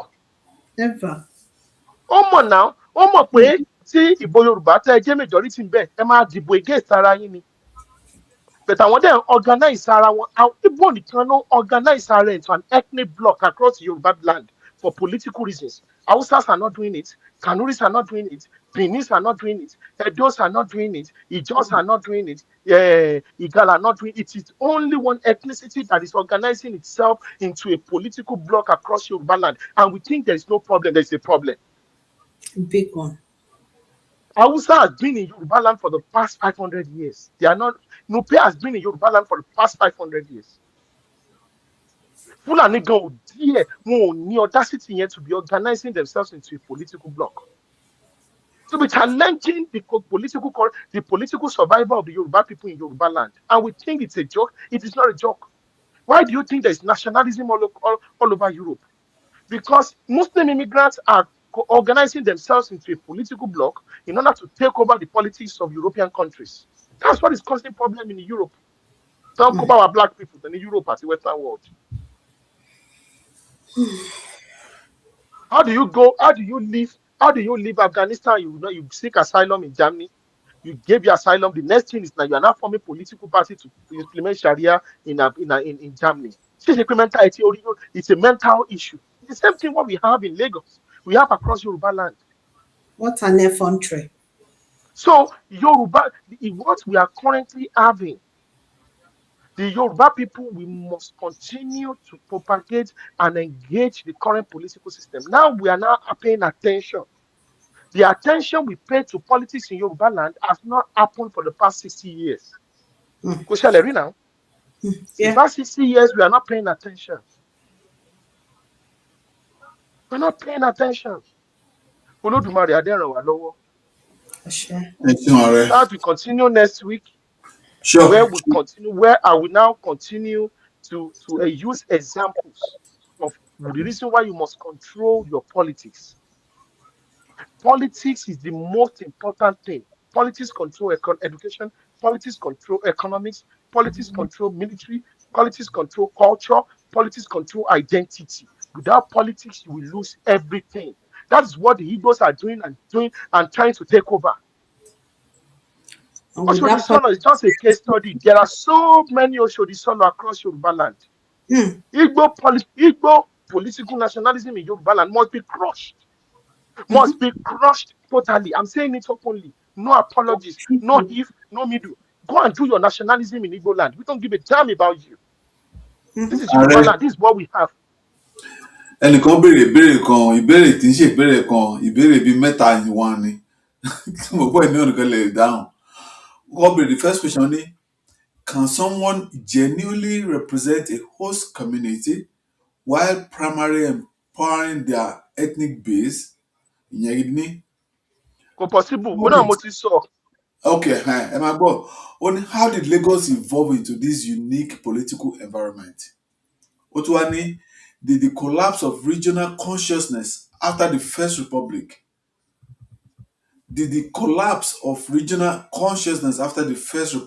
weaken Yoruba political coordination?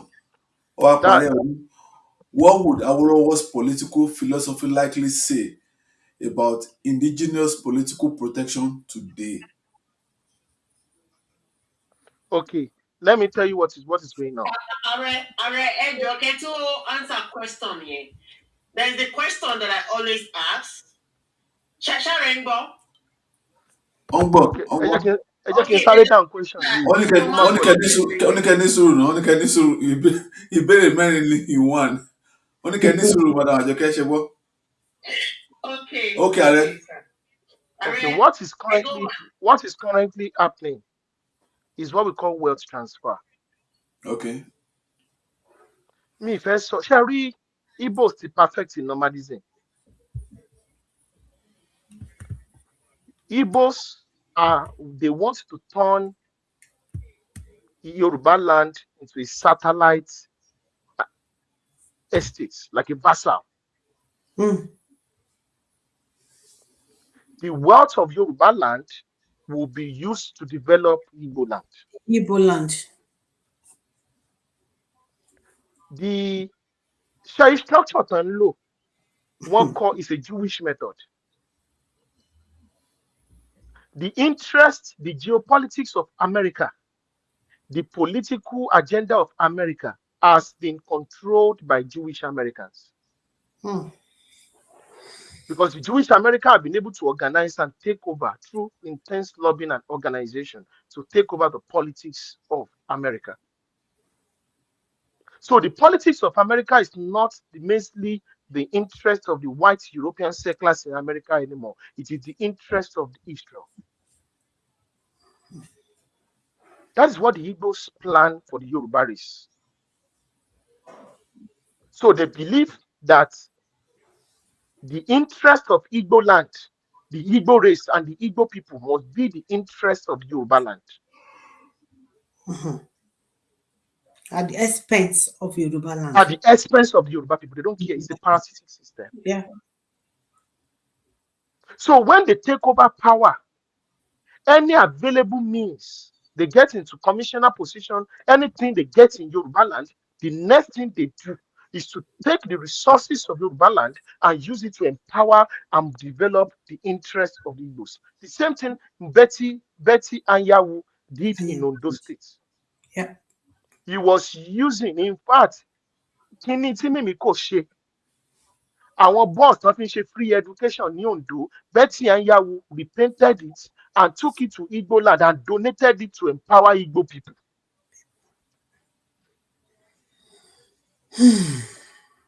in collaboration with some corrupt few in our midst. There's a lot of damaged goods, damaged souls walking across Yorubaland. They are damaged. So wealth transfer ni. So Tory position láti sponsor 30 people, ó kó 27 Igbo sí. Kò sí nǹkan tó ṣe wrong. Torí wọn máa sọ fúnra wọn ni pé what have you done? Ìgbà tí Betty Anyanwu ṣe ní Ondo State, they were pressing her. They were giving her the chieftaincy titles ní Ondo State, ní Imo State for doing a good job. The same thing ni. Àwọn máa ṣọ́ra wọn ni ọmọ àwọn wo ló ti gba position. Ló jẹ́ first lady ni, first daughter ni, first kìnìkan ni, ìyàwó ni ló ti take over nílẹ̀ Yorùbá. The wealth here, you must use it to take care of the Igbos. It's not for the Yoruba people. They are intentional. The Jews do the same thing too. So to that one, they are from a position of scarcity and need and want. Ìpọ́njú ó pọ̀ nílẹ̀ Igbo, so ló push wọn out into what they are doing. Ìpọ́njú ló push Fúlàní kúrò fútajà náà. They do not have. Alárìnká àti alárìnkiri ni wọ́n, aṣọ kan ni wọ́n wọ̀, nomads ni wọ́n, ibi tán máa ti rí náà ti ń já nǹkan gbà. Torí ẹ̀ náà fi máa ń jẹ nǹkan bìṣàbìṣà náà. Lẹ́tí wò pé mo greed wo lélẹ̀. How can you take 100 position? Wà á dẹ̀ kó owó 100? Ó ti ẹ̀ wo táwọn èèyàn sọ nínú ìlú because it is a position of want. Ọmọ ìjẹbẹ̀rí ni. Ẹ̀yin ò lè rí ọmọ olówó ọmọ Dangote kó máa ṣe gàràngàrà, kó máa bá yín jà, kó máa jà lójú títì, kó máa ṣe gàràngàrà.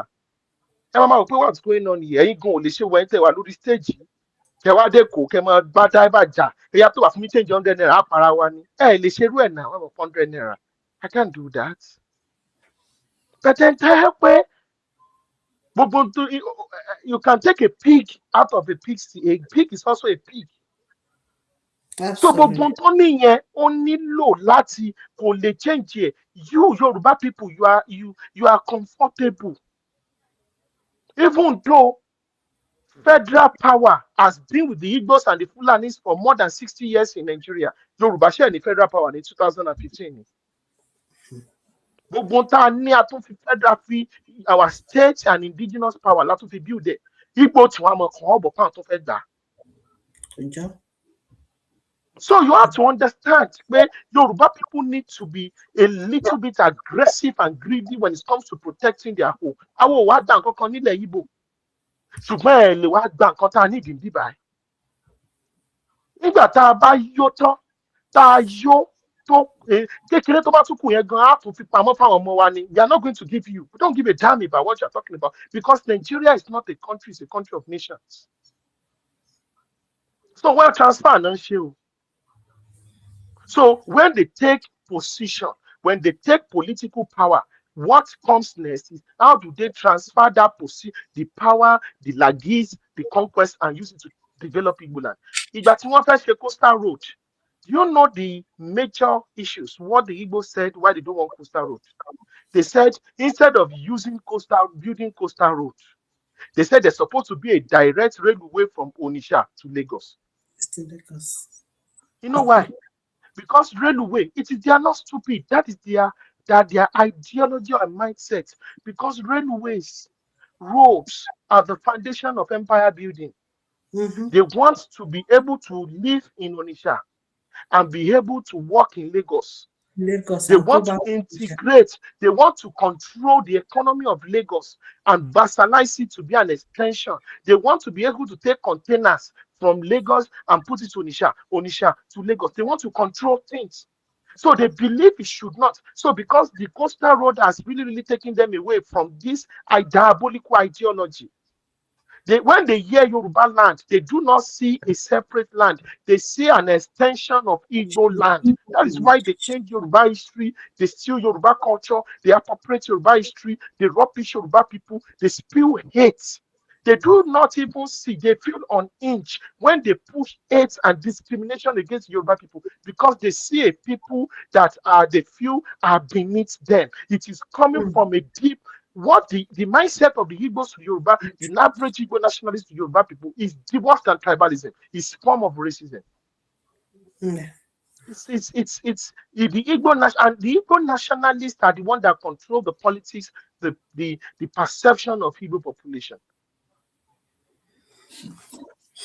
So this issue, so this issue. ọ̀rọ̀ tẹ̀sán lálẹ́ ààrẹ ẹ ti dà gbòòrò. So the issue you currently have, the issue we currently have, you see what Peter Obi is doing. All their life, what the Yoruba people achieve, if they cannot have it, they must destroy it. Where is Peter Obi moving from position? Because a Yoruba man is the president of Nigeria. They cannot live. They cannot live with it. They can't breathe. They can't breathe. Meanwhile, the Yoruba people and Igbo people, we are not mates. We are not the same. We are not. The Igbo people should be contending with Igede and Igala and the Ijo people. Our mates one here, we are not. Water funny 2 level. If we were not, it's absolute insanity. For Igbo to say Yoruba people have 6 states, we must have 5. It's absolute bad. Yoruba people should have 20 states, they should have 4. And that was what we had in the First Republic. We had 4 states in the Southwest. Igbo had 1 state. In the First Republic, now. But they were able, more smart. Well, they come to the Yoruba people to practice politics of morality and principle. They go over to the Fulanis to play politics of mercantilism. They will support anything to destroy the interests of the Yoruba people. And they were able to use that opportunity. When the Fulani take 3, they will tell when Fulani take 4, they will tell Fulani, please give us 2. But don't give the Yoruba people. And they succeeded. Second Republic, Third Republic, Fourth Republic. That was how a state that had 1 state suddenly had 5. And the state that had 4, the region that had 4 suddenly had 6. So any means, that's why you see, while Awolowo was fighting, he wants to bring Yoruba of Kwara and Kogi back. The Igbos were planning on how to take out Benin, Ishekiris, Warri, all those places, Use, Akoko Edo, how to take it out of Yorubaland. And he succeeded. So they've cut us into pieces. And they are even working hard. How do we take Lagos State out of Yorubaland? And they understand. They are very vocal. They are more politically involved and politically militant compared to the average Yoruba man. Absolutely. Who thinks that politics is inshallah, politics is born againism, politics is what is. He doesn't know that politics is the most important thing in the world. You must be ready to make enemies. You must be ready to hate your family. Will hate you. You will be persecuted for your political ideology and your political stance. If CYF was an Igbo organization, people watching this live program would be in their thousands. If I was an Igbo man, you'll be seeing me from China to everywhere and everything. That's a Yoruba man. Kini sagana. Kini. Okay. You're even going to see somebody that cannot even talk about, that cannot even have any intellectual conversation of 5 minutes, and to be, all of a sudden we could be questioning when some of us are talking. Start asking the question: what the hell is this? Anything? What the hell is this? Is this the way things are done? It is in Yoruba land. I'm going to see somebody that cannot, I'm sorry to say this, will be insulting professors of medicine. I'm about anyhow because of social media, and they think it makes sense. In every social media, in every social cultural organization of the past 10 years, what has continually happened is the people there, the reactionaries, they always declare war against the intellectuals. Intentionally. That's Yoruba people for you. How did we get here? If your intellectuals are not there, if your intellectuals are not the ones leading the struggle, then who exactly are leading the struggle?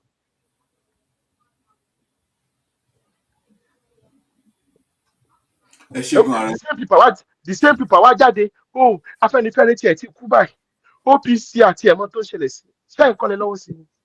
Àwọn bàbá yín kọ́ ló bàjẹ́. Ẹ̀yin náà ẹ̀ lọ́wọ́ sí ni.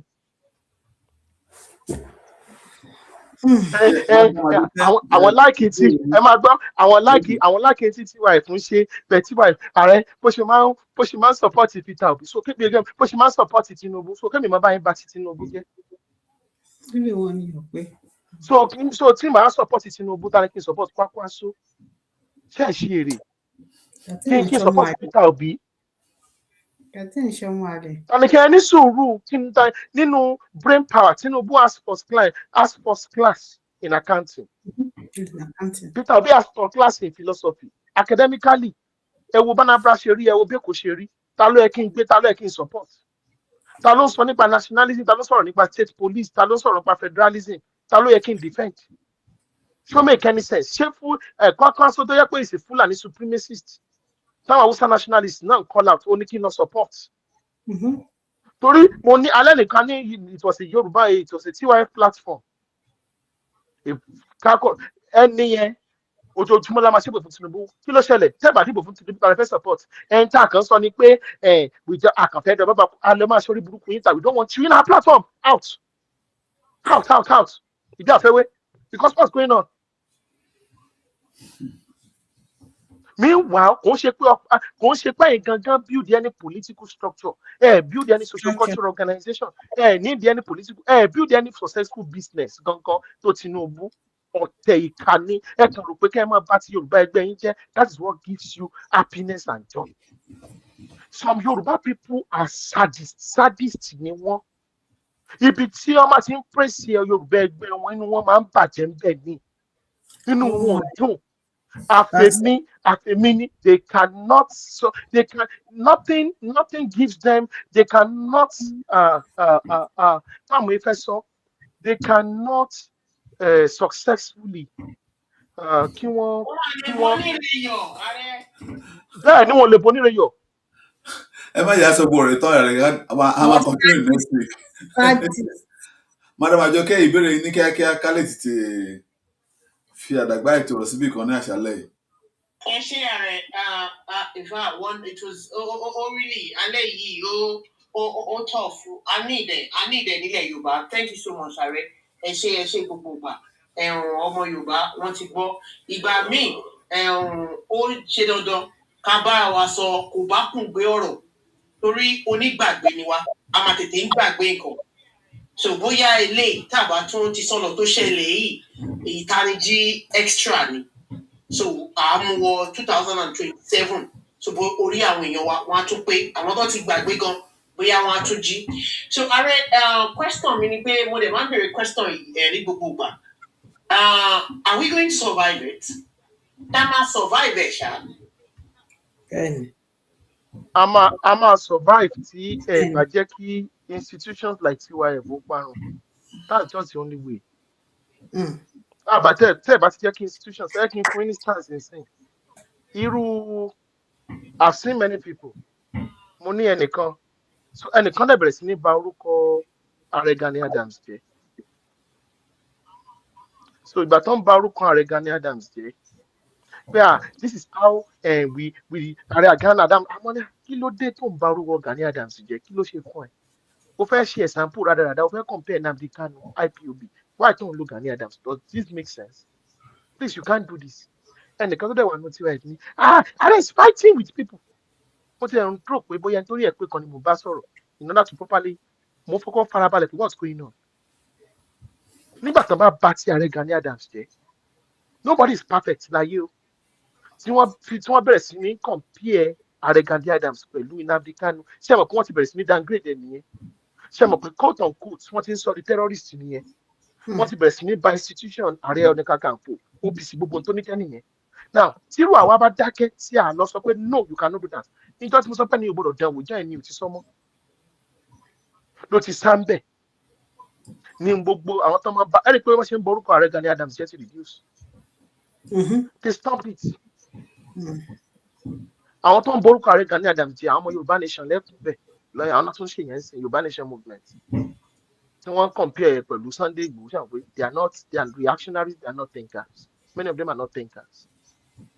And that's why some of us cannot even stand such a people.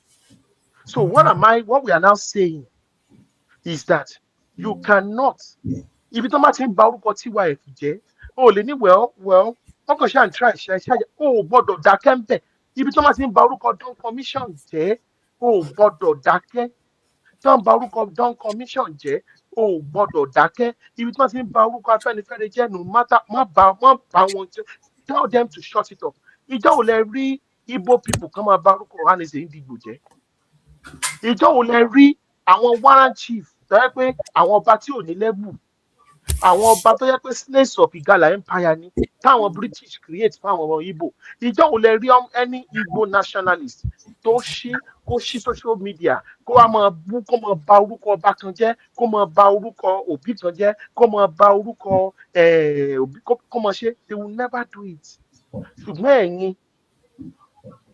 ṣùgbọ́n ẹ̀yin ẹ bọ́ta ẹ tàn tí green light àwọn ẹ̀gbọ́n tún máa fún àwọn tó yẹ kí wọ́n ti ní mental problem tó tún máa fún wọn ní $20 $30 fún ìwà ìkàtàn wù. nígbà tí ẹ bá wá da ilẹ̀ Yorùbá rú tán ẹ̀yin náà lẹ́tùn bọ́ síta pé ilẹ̀ Yorùbá ti wá dàrú báyìí o ẹ̀yin Yorùbá ẹ já ronú ẹ máa bọ̀ o. There's one particular funny individual on social media.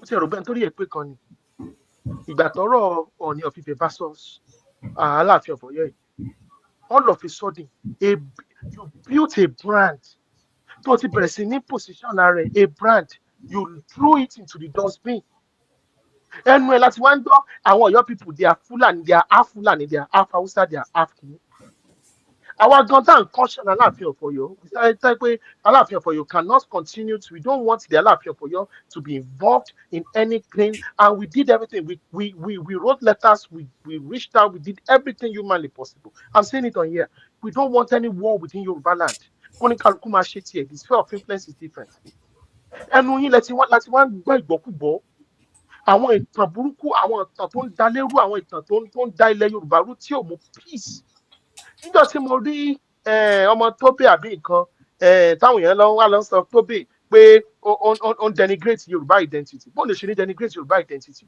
identity tẹ́tí fi nùdí tẹ́tí fi for toilet for the past 1, 2, 3 years lórí TikTok àti lórí Twitter àti lórí Facebook ta ló fẹ́ mọ̀ ta ṣé gbogbo tí Tóbè sọ yẹn ṣáà Yorùbá kọ́ lẹ fún un ní access yẹn ni gbogbo tí GRB ń sọ ìtàn burúkú tó ń sọ mo mọ àwọn some faction of Afẹ́nifẹ́re leaders náà mẹ́ńtọ̀ bọ̀bọ̀ yẹn láti ṣe mo mọ̀ wọ́n mi ní sọ àwọn ni wọ́n mẹ́ńtọ̀ ẹ̀ gbogbo ìtàn burúkú tí Chinedu Rose Bible ń sọ ìtọ̀sọ̀ Afẹ́nifẹ́re leaders are did dirty job àwọn náà ṣe. nígbà tẹ bá wá ẹni sùúrù sà nígbà tẹ bá wá dá wa láìlẹ́tàn ẹ tún wá bọ́ta ẹ̀yin Yorùbá ẹ máa bọ̀ ẹ jẹ́ ká come together pẹ̀lú ẹ̀yin wo sẹ́ni ṣẹ́ni mental problem ẹ máa sọ̀rọ̀ many of you don't even understand what Yoruba nationalism is ẹ kàn rò pé Yoruba nationalism Yoruba parapọ̀ is just something you just call it is something you nurture it is something you build it is something you properly engage how can you be a Yoruba nationalist and easily be rubbishing the Egba people the Ijebu people the Oyo people and you think you are going to have the leverage to represent the Yoruba people in the future how níbo ló ti ń ṣe pé. How can you abhor hate against any Yoruba group? The next thing you go about Yoruba, you are not a Yoruba nationalist. You are an enemy of the Yoruba race. And mistake tí àwọn bàbá wa ṣe ní Afẹ́nifẹ́re àníṣe because àwọn tó bà Afẹ́nifẹ́re jẹ́ wà the tribalists in our midst. Wọ́n bẹ̀rẹ̀ sí ní fi tribal sentiment determine who is going to become governor, who is going to become senator, who is going to become president under the AG. Into destroy AG nìyẹn. Ọjọ́ ń bọ̀. Ìtàn fi pa Bọ́lá Ìgè nìyẹn. Because Bọ́lá Ìgè was not from their part of Yorubaland. We will talk about it one day. Because àti ń bò. Ẹ̀yin ọmọ burúkú tí wọ́n mẹ́ńtọ̀ ẹ̀yin náà lè wà lẹ́ǹda ilẹ̀ Yorùbá rú yìí.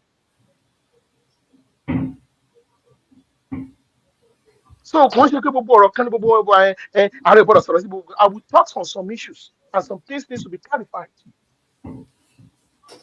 Tẹ́ ẹ bá destroy Sherry the reason why you cannot èmi ò lè bá ọ wà lára àwọn tó máa bá wọn destroy Ọọ̀ni of Ifẹ̀.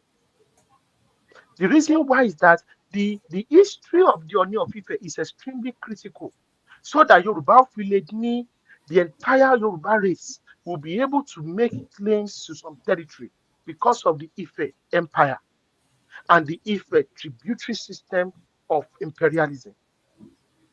If you destroy the Aláàfin of Ọ̀yọ́, you destroy that stool, you will not be able to make claims to Bosa, Bida, some places in Niger, some places in Benin Republic, Shauru, it is the influence of the Oyo Empire left in the making influence claims. Tẹ́ ẹ bá fi lè destroy stool yẹn, you lose the claim. Àwọn Fúlàní dẹ̀ gbọ́n, wọ́n mọ̀ pé ẹ̀yin ò lọ́pọlọ, ìsọkúsọ lẹ̀ ń sọ. Tẹ́ ẹ bá fi lè destroy the power and the influence of the Olugbo of Ugbo, tẹ́ ẹ bá destroy it, ní lè make claims to some places in Ondo State and the Delta states. Oníkálukú ní sphere of influence collective yẹn lóníkálukú fi ní Yorùbá fi ní agbára. Tẹ́ ẹ bá fi lè sọdá influence Aláké of Ẹ̀gbá tẹ́ ẹ dàrú, Yorùbá máa lose territories. Mo mọ tí mò ń sọ. So ẹ gbọ́dọ̀ bá torí pé ẹ fẹ́ protect tẹ́ ẹ bá fi lè destroy influence the Ọba of Benin. Even though àwọn Benin kan ṣe jákujàku tán ṣe wọ́nranwọ̀nran, it is true. But torí pé a ní intellectuals ní àdẹ̀ ní àwọn olóye gidi. Tá a bá destroy the stool and destroy the stool of the Benin, the Yoruba race is going to lose territories in the eastern axis. That's supposed to be the frontier states of the Yoruba race in the near future. So Yoruba people will survive if every Yoruba man and woman is out there defending Yoruba nationalist institutions that are doing the job. They man look the other way when they are defaming people like me, they are defaming other great people doing great things. You don't keep quiet. That is the only way. Why do you think them and I'm going to keep quiet? Do you know the greatest achievement of Yoruba nationalism in this 21st century is that we've made it impossible for Igbos to turn Yoruba land into a campaign, into a protest ground. Protest ground. Absolutely. Yeah. Gbogbo ẹ̀yin Yoruba nationalist ẹ pàtẹ́wọ́ fúnra yín níbi tẹ́ bá wà káàkiri ayé. Ṣé ẹ mọ̀ pé wọn ò bá ti sọ ilẹ̀ Yorùbá, wọn ò bá ti ṣèkó di protest ground ni? Ẹ mọ̀ iye protest wọn ò bá ti máa sponsor ni? Ní ìsìn náà ti lọ sí Àbújá, a ti lé wọn sí Àbújá, Àbújá ò dẹ̀ ṣe wọ̀ mọ́, Wike máa tì wọ́n mọ́lé ni. So wọn ò rí protest ṣe mọ́, wọn ò rí protest ṣe mọ́ nílẹ̀ Yorùbá. Wọn ò rí crisis ṣe mọ́ nílẹ̀ Yorùbá. They are not using Yoruba land to socially engineer unrest because tẹ́ ẹ bá wẹ́n SARS, ẹ̀wọ̀n tó ṣẹlẹ̀ ní ọ̀rọ̀ ẹ̀wọ̀n bá ṣe pa èèyàn, táwọn ọlọ́pàá pa èèyàn ní Delta State. Tí wọ́n pa èèyàn, tọ́lọ́pàá execute èèyàn ní Delta State. Ṣé àwọn tó ìpínlẹ̀ Yorùbá ni àwọn Igbo tí wọ́n máa sọ pé Tinubu ló fà á? Àwọn Igbo tí wọ́n máa sọ pé wọ́n á ti máa bẹ̀rẹ̀ sí ní cook, wọ́n á ti bẹ̀rẹ̀ propaganda pé Sanwó-Olú ló ní kápá èèyàn. Meanwhile, in Delta State, they could not use that to create chaos. Then SARS, wọ́n ṣe pààyàn ní Delta State, wọ́n ṣe create a problem in Delta State. Ilẹ̀ Yorùbá náà ti wá ń jólé. Then SARS started in Delta State. How did it get to Lagos? Ask yourself this question. Torí every means láti ní ẹ̀rí pé 2023 wọ́n gbìyànjú 2023-2024 kí ni Mohbad ikú Mohbad wọ́n tún fẹ́ sọ di another EndSARS láti jólẹ̀ Yorùbá. Mo rántí pé àwọn ọmọ ọ̀rọ̀ dẹ̀rọ̀dẹ̀ tí wọ́n join obedient yẹn náà wọ́n tún bẹ̀rẹ̀ sí ní bú wa. Oh, we are not supposed to Mohbad. Some people left quiet because of that. Àṣírí wá tún pé they were using Mohbad as a launch pad to destroy Yoruba nationalism. God saved us. So we prevented any Igbo lady to fẹ́ máa ṣe BRT kìnnìkan. Everybody did this. We don't want you. Ó fẹ́ máa ṣe activism ẹ padà sílùú ẹ kó lọ ṣe. Olódùmarè á wà pẹ̀lú wa. Ẹ ṣé púpọ̀. Thank you very much. Thank you very much. Mo mi dábìrì mo rí pé wá sókè. You can unmute yourself, kẹ́ ẹ bá wa sọ̀rọ̀. Àsìkò ti lọ. Ẹ kálẹ̀ o gbogbo ilé. Ààrẹ ẹ kú ohun o. Olódùmarè ò ní gbóhùn yín lọ́wọ́ yín, kò ní rẹ̀ yín, kò ní sú yín. Àti gbogbo ẹ̀yin leaders wa ní TYF. Ẹ jọ̀ọ́ n tí fẹ́ béèrè ni pé ó dá bá ṣe ń ṣe awareness tí torí mo ti rí pé àwọn èèyàn tí mi ò rí lórí Twitter wọ́n dìde sọ̀rọ̀ Isọlọ. But ó ju more than that o. Even èyí tó wà ní etí ọ̀sà ǹjẹ́ àmọ́ nǹkan tó ń ṣe ń bẹ̀. Àmọ́ bóyá òun náà tún ti kó àwọn ẹbí ẹ̀ ṣe. Then voters registration mi rò pé ẹlòmíì sọ̀rọ̀ sí kò ní voters card tó dẹ̀ jẹ́ Yorùbá tínú dẹ̀ ń bí báyìí. Is there a way tí wọ́n máa fi lè gba voters card wọn? Because tó o bá ní voters card bó bá lọ sí rally o kàn ń wéèsì o lọ ń gba face cap àti t-shirt mi. A ní láti make sure pé àwọn ọmọ Yorùbá register gan ní ibi báyìí. Then mi ò mọ gbogbo àwọn tó wà space wa àmọ́ tó jẹ́ indigenous people of Lagos. Torí ìgbà tí ọ̀rọ̀ TYF bẹ̀rẹ̀ nígbà yẹn àárín táwọn èèyàn máa ní gédégbélé kó àkókò wọn kò ṣe. Nísìn àwọn táwọn ṣọmọ Èkó tó jẹ́ Yorùbá àwọn non stand out non chest out fún àwọn Èkó. And bí ààrẹ ti sọ politics is what do you call it now?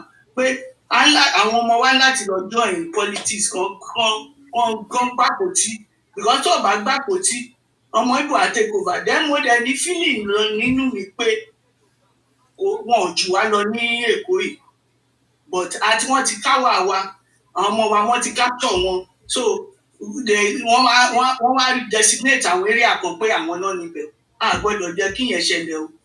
Ìyí tó tún transfer voters register wọn voters card wọn wá sí Èkó ẹ jẹ́ ká lajúlẹ̀ o torí ó ń bọ̀ àwọn ládẹ́ẹ̀dẹ̀ gbogbo àwọn technicalities yẹn ló yẹ ká ní àwọn subgroups tó máa ṣiṣẹ́ lórí ẹ̀ tó máa bá a gbé gbogbo nǹkan tó bá ń lọ lábẹ́lẹ̀ àwa náà láti di ọ̀tẹlẹ̀múyẹ́ sìn kàtórí àwọn people yìí wọ́n fẹ́ wá fún rere rárá they are out to take over.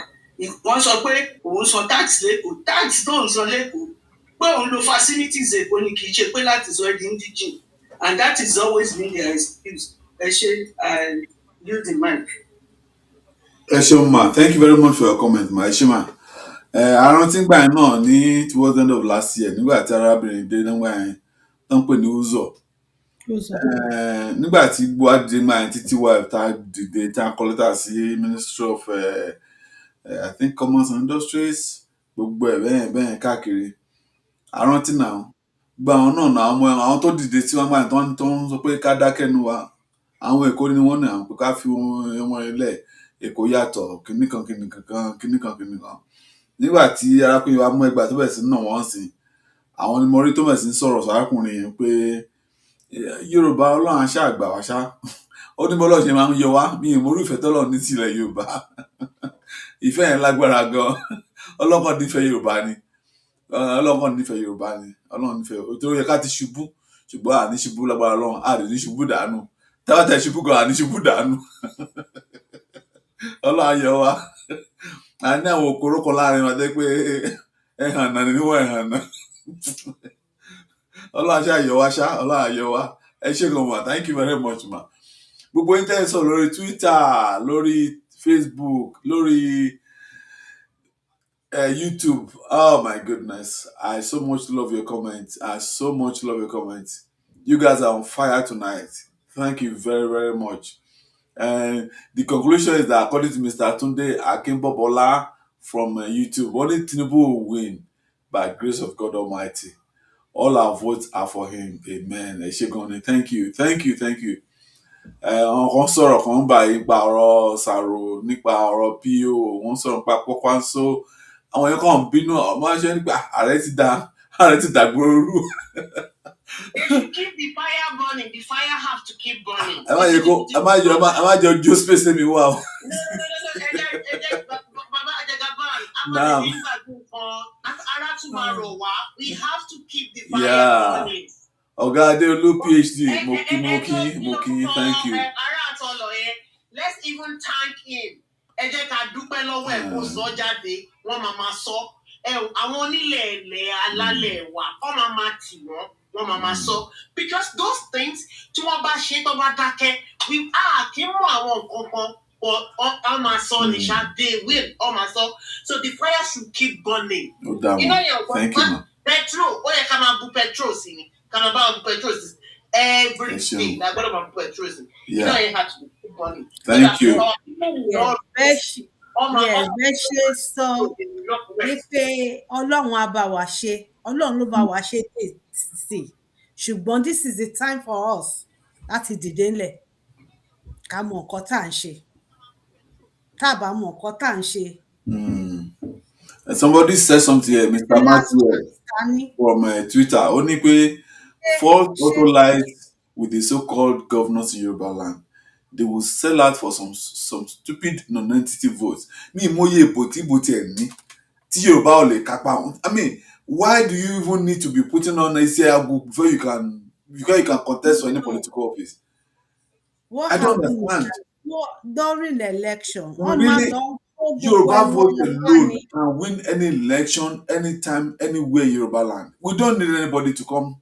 Need book anyone at all.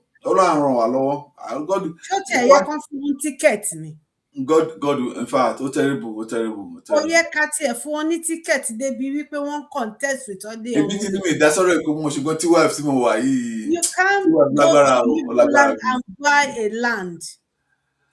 Ilẹ̀ wọn ẹ̀ lè rà débi ṣé lè ń gbọ́ mi ṣá. Ṣé torí pé plot mẹ́fà tí mo ní sí láti Ìjẹ̀bú mo ti gbọ́ ní sọ́tọ̀ ara ní ká máa sọ̀rọ̀ tán lórí afẹ́fẹ́. Can you hear me?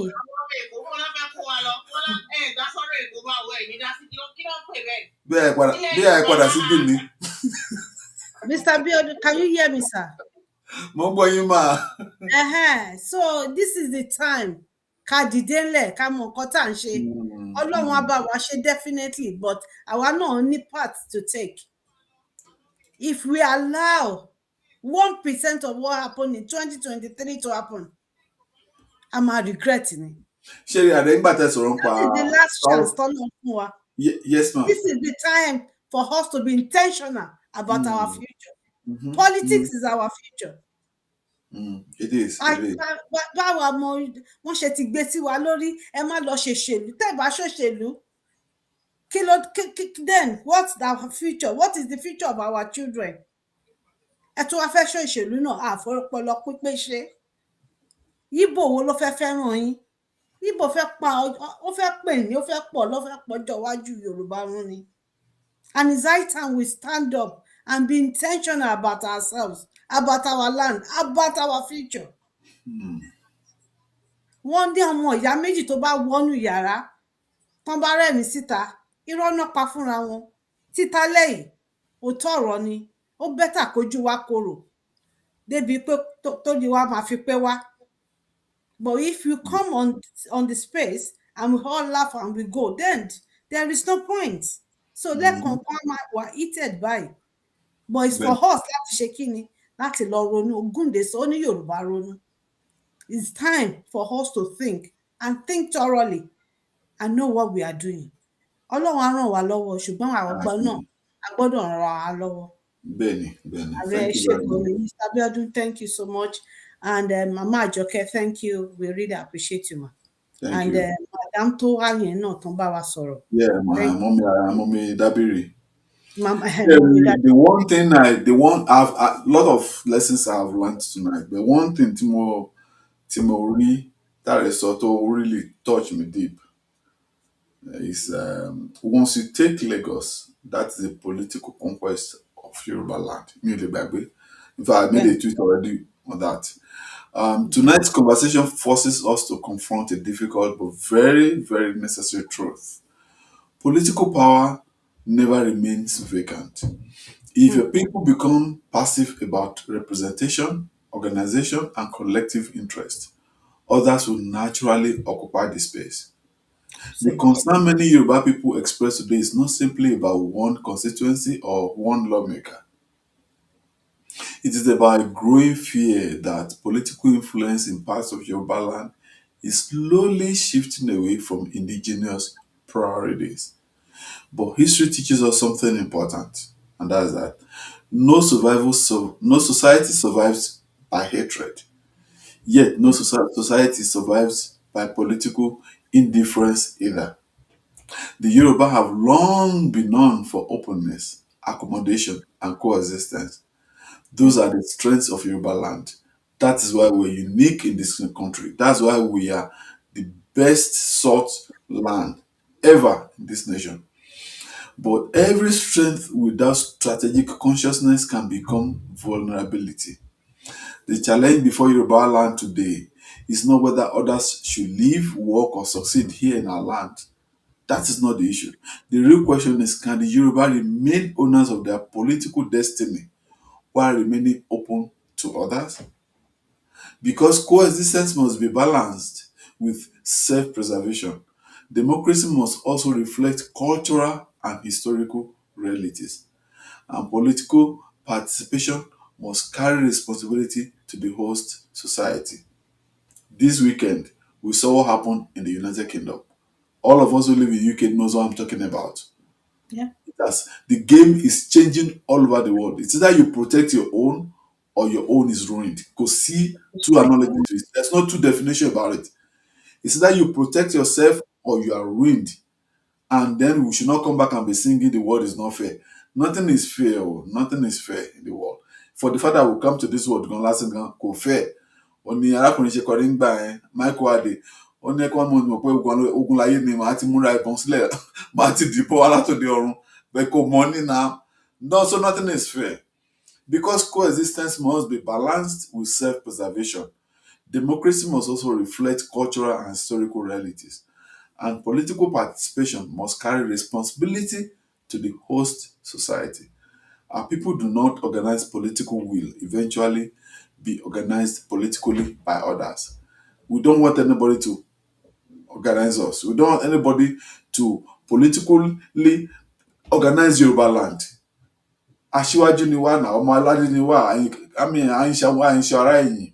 We should not, because of 10 naira, 20 naira, of 20,000, have a period in DM, káwá sọ̀rọ̀ di àtọ̀rọ̀jẹ.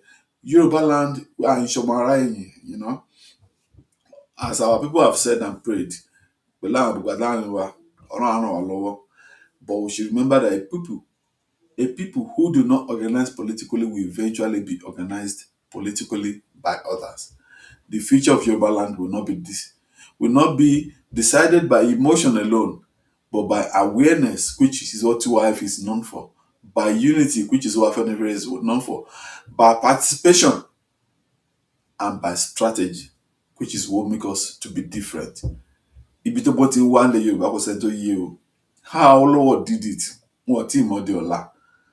How Afenifere did it, how Naneko did it and truncated and ruined Abacha, nobody understood. Till today, when she mastered the law universities ni, and ayé ò ní lè di tiwa ẹ̀fọ́, ó dàárọ̀.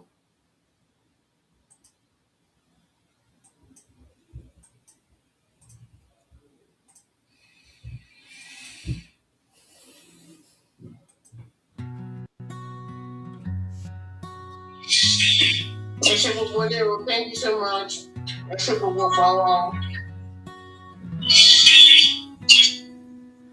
Ilẹ̀ wa ń sunkún lábẹ́ ìrìn.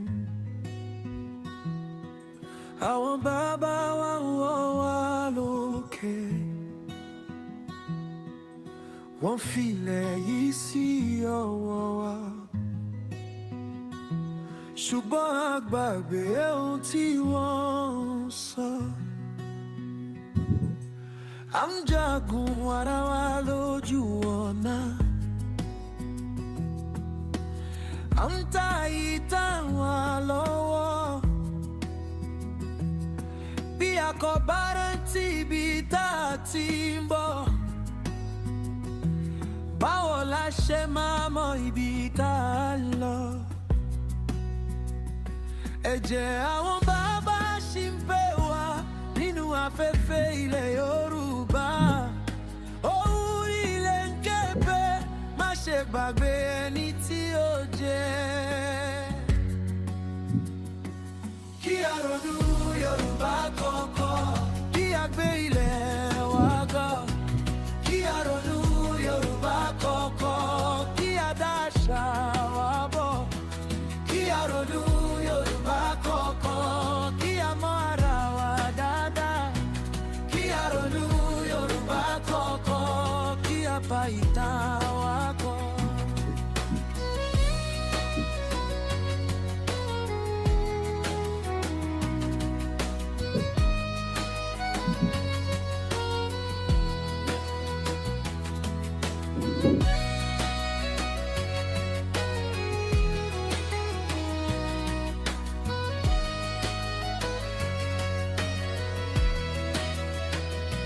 Òrìṣà ilé ń wọ́n wá lọ́dọọdún.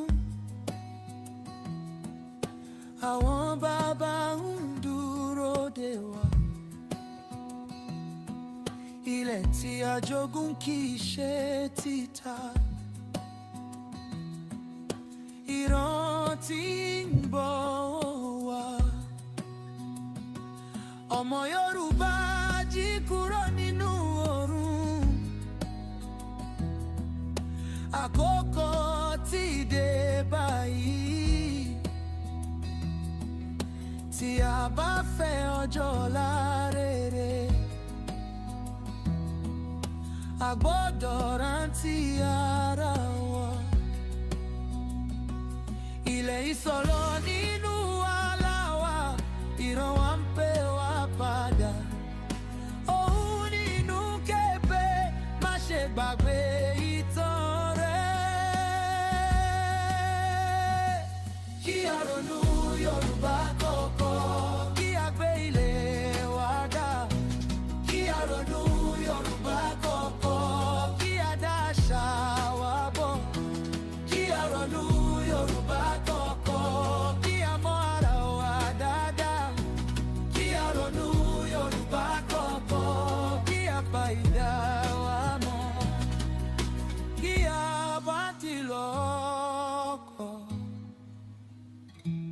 ilẹ̀ Yorùbá yóò tún rọ̀. Ohùn bàbá ń ké lọ́run. Ẹ má ṣe gbàgbé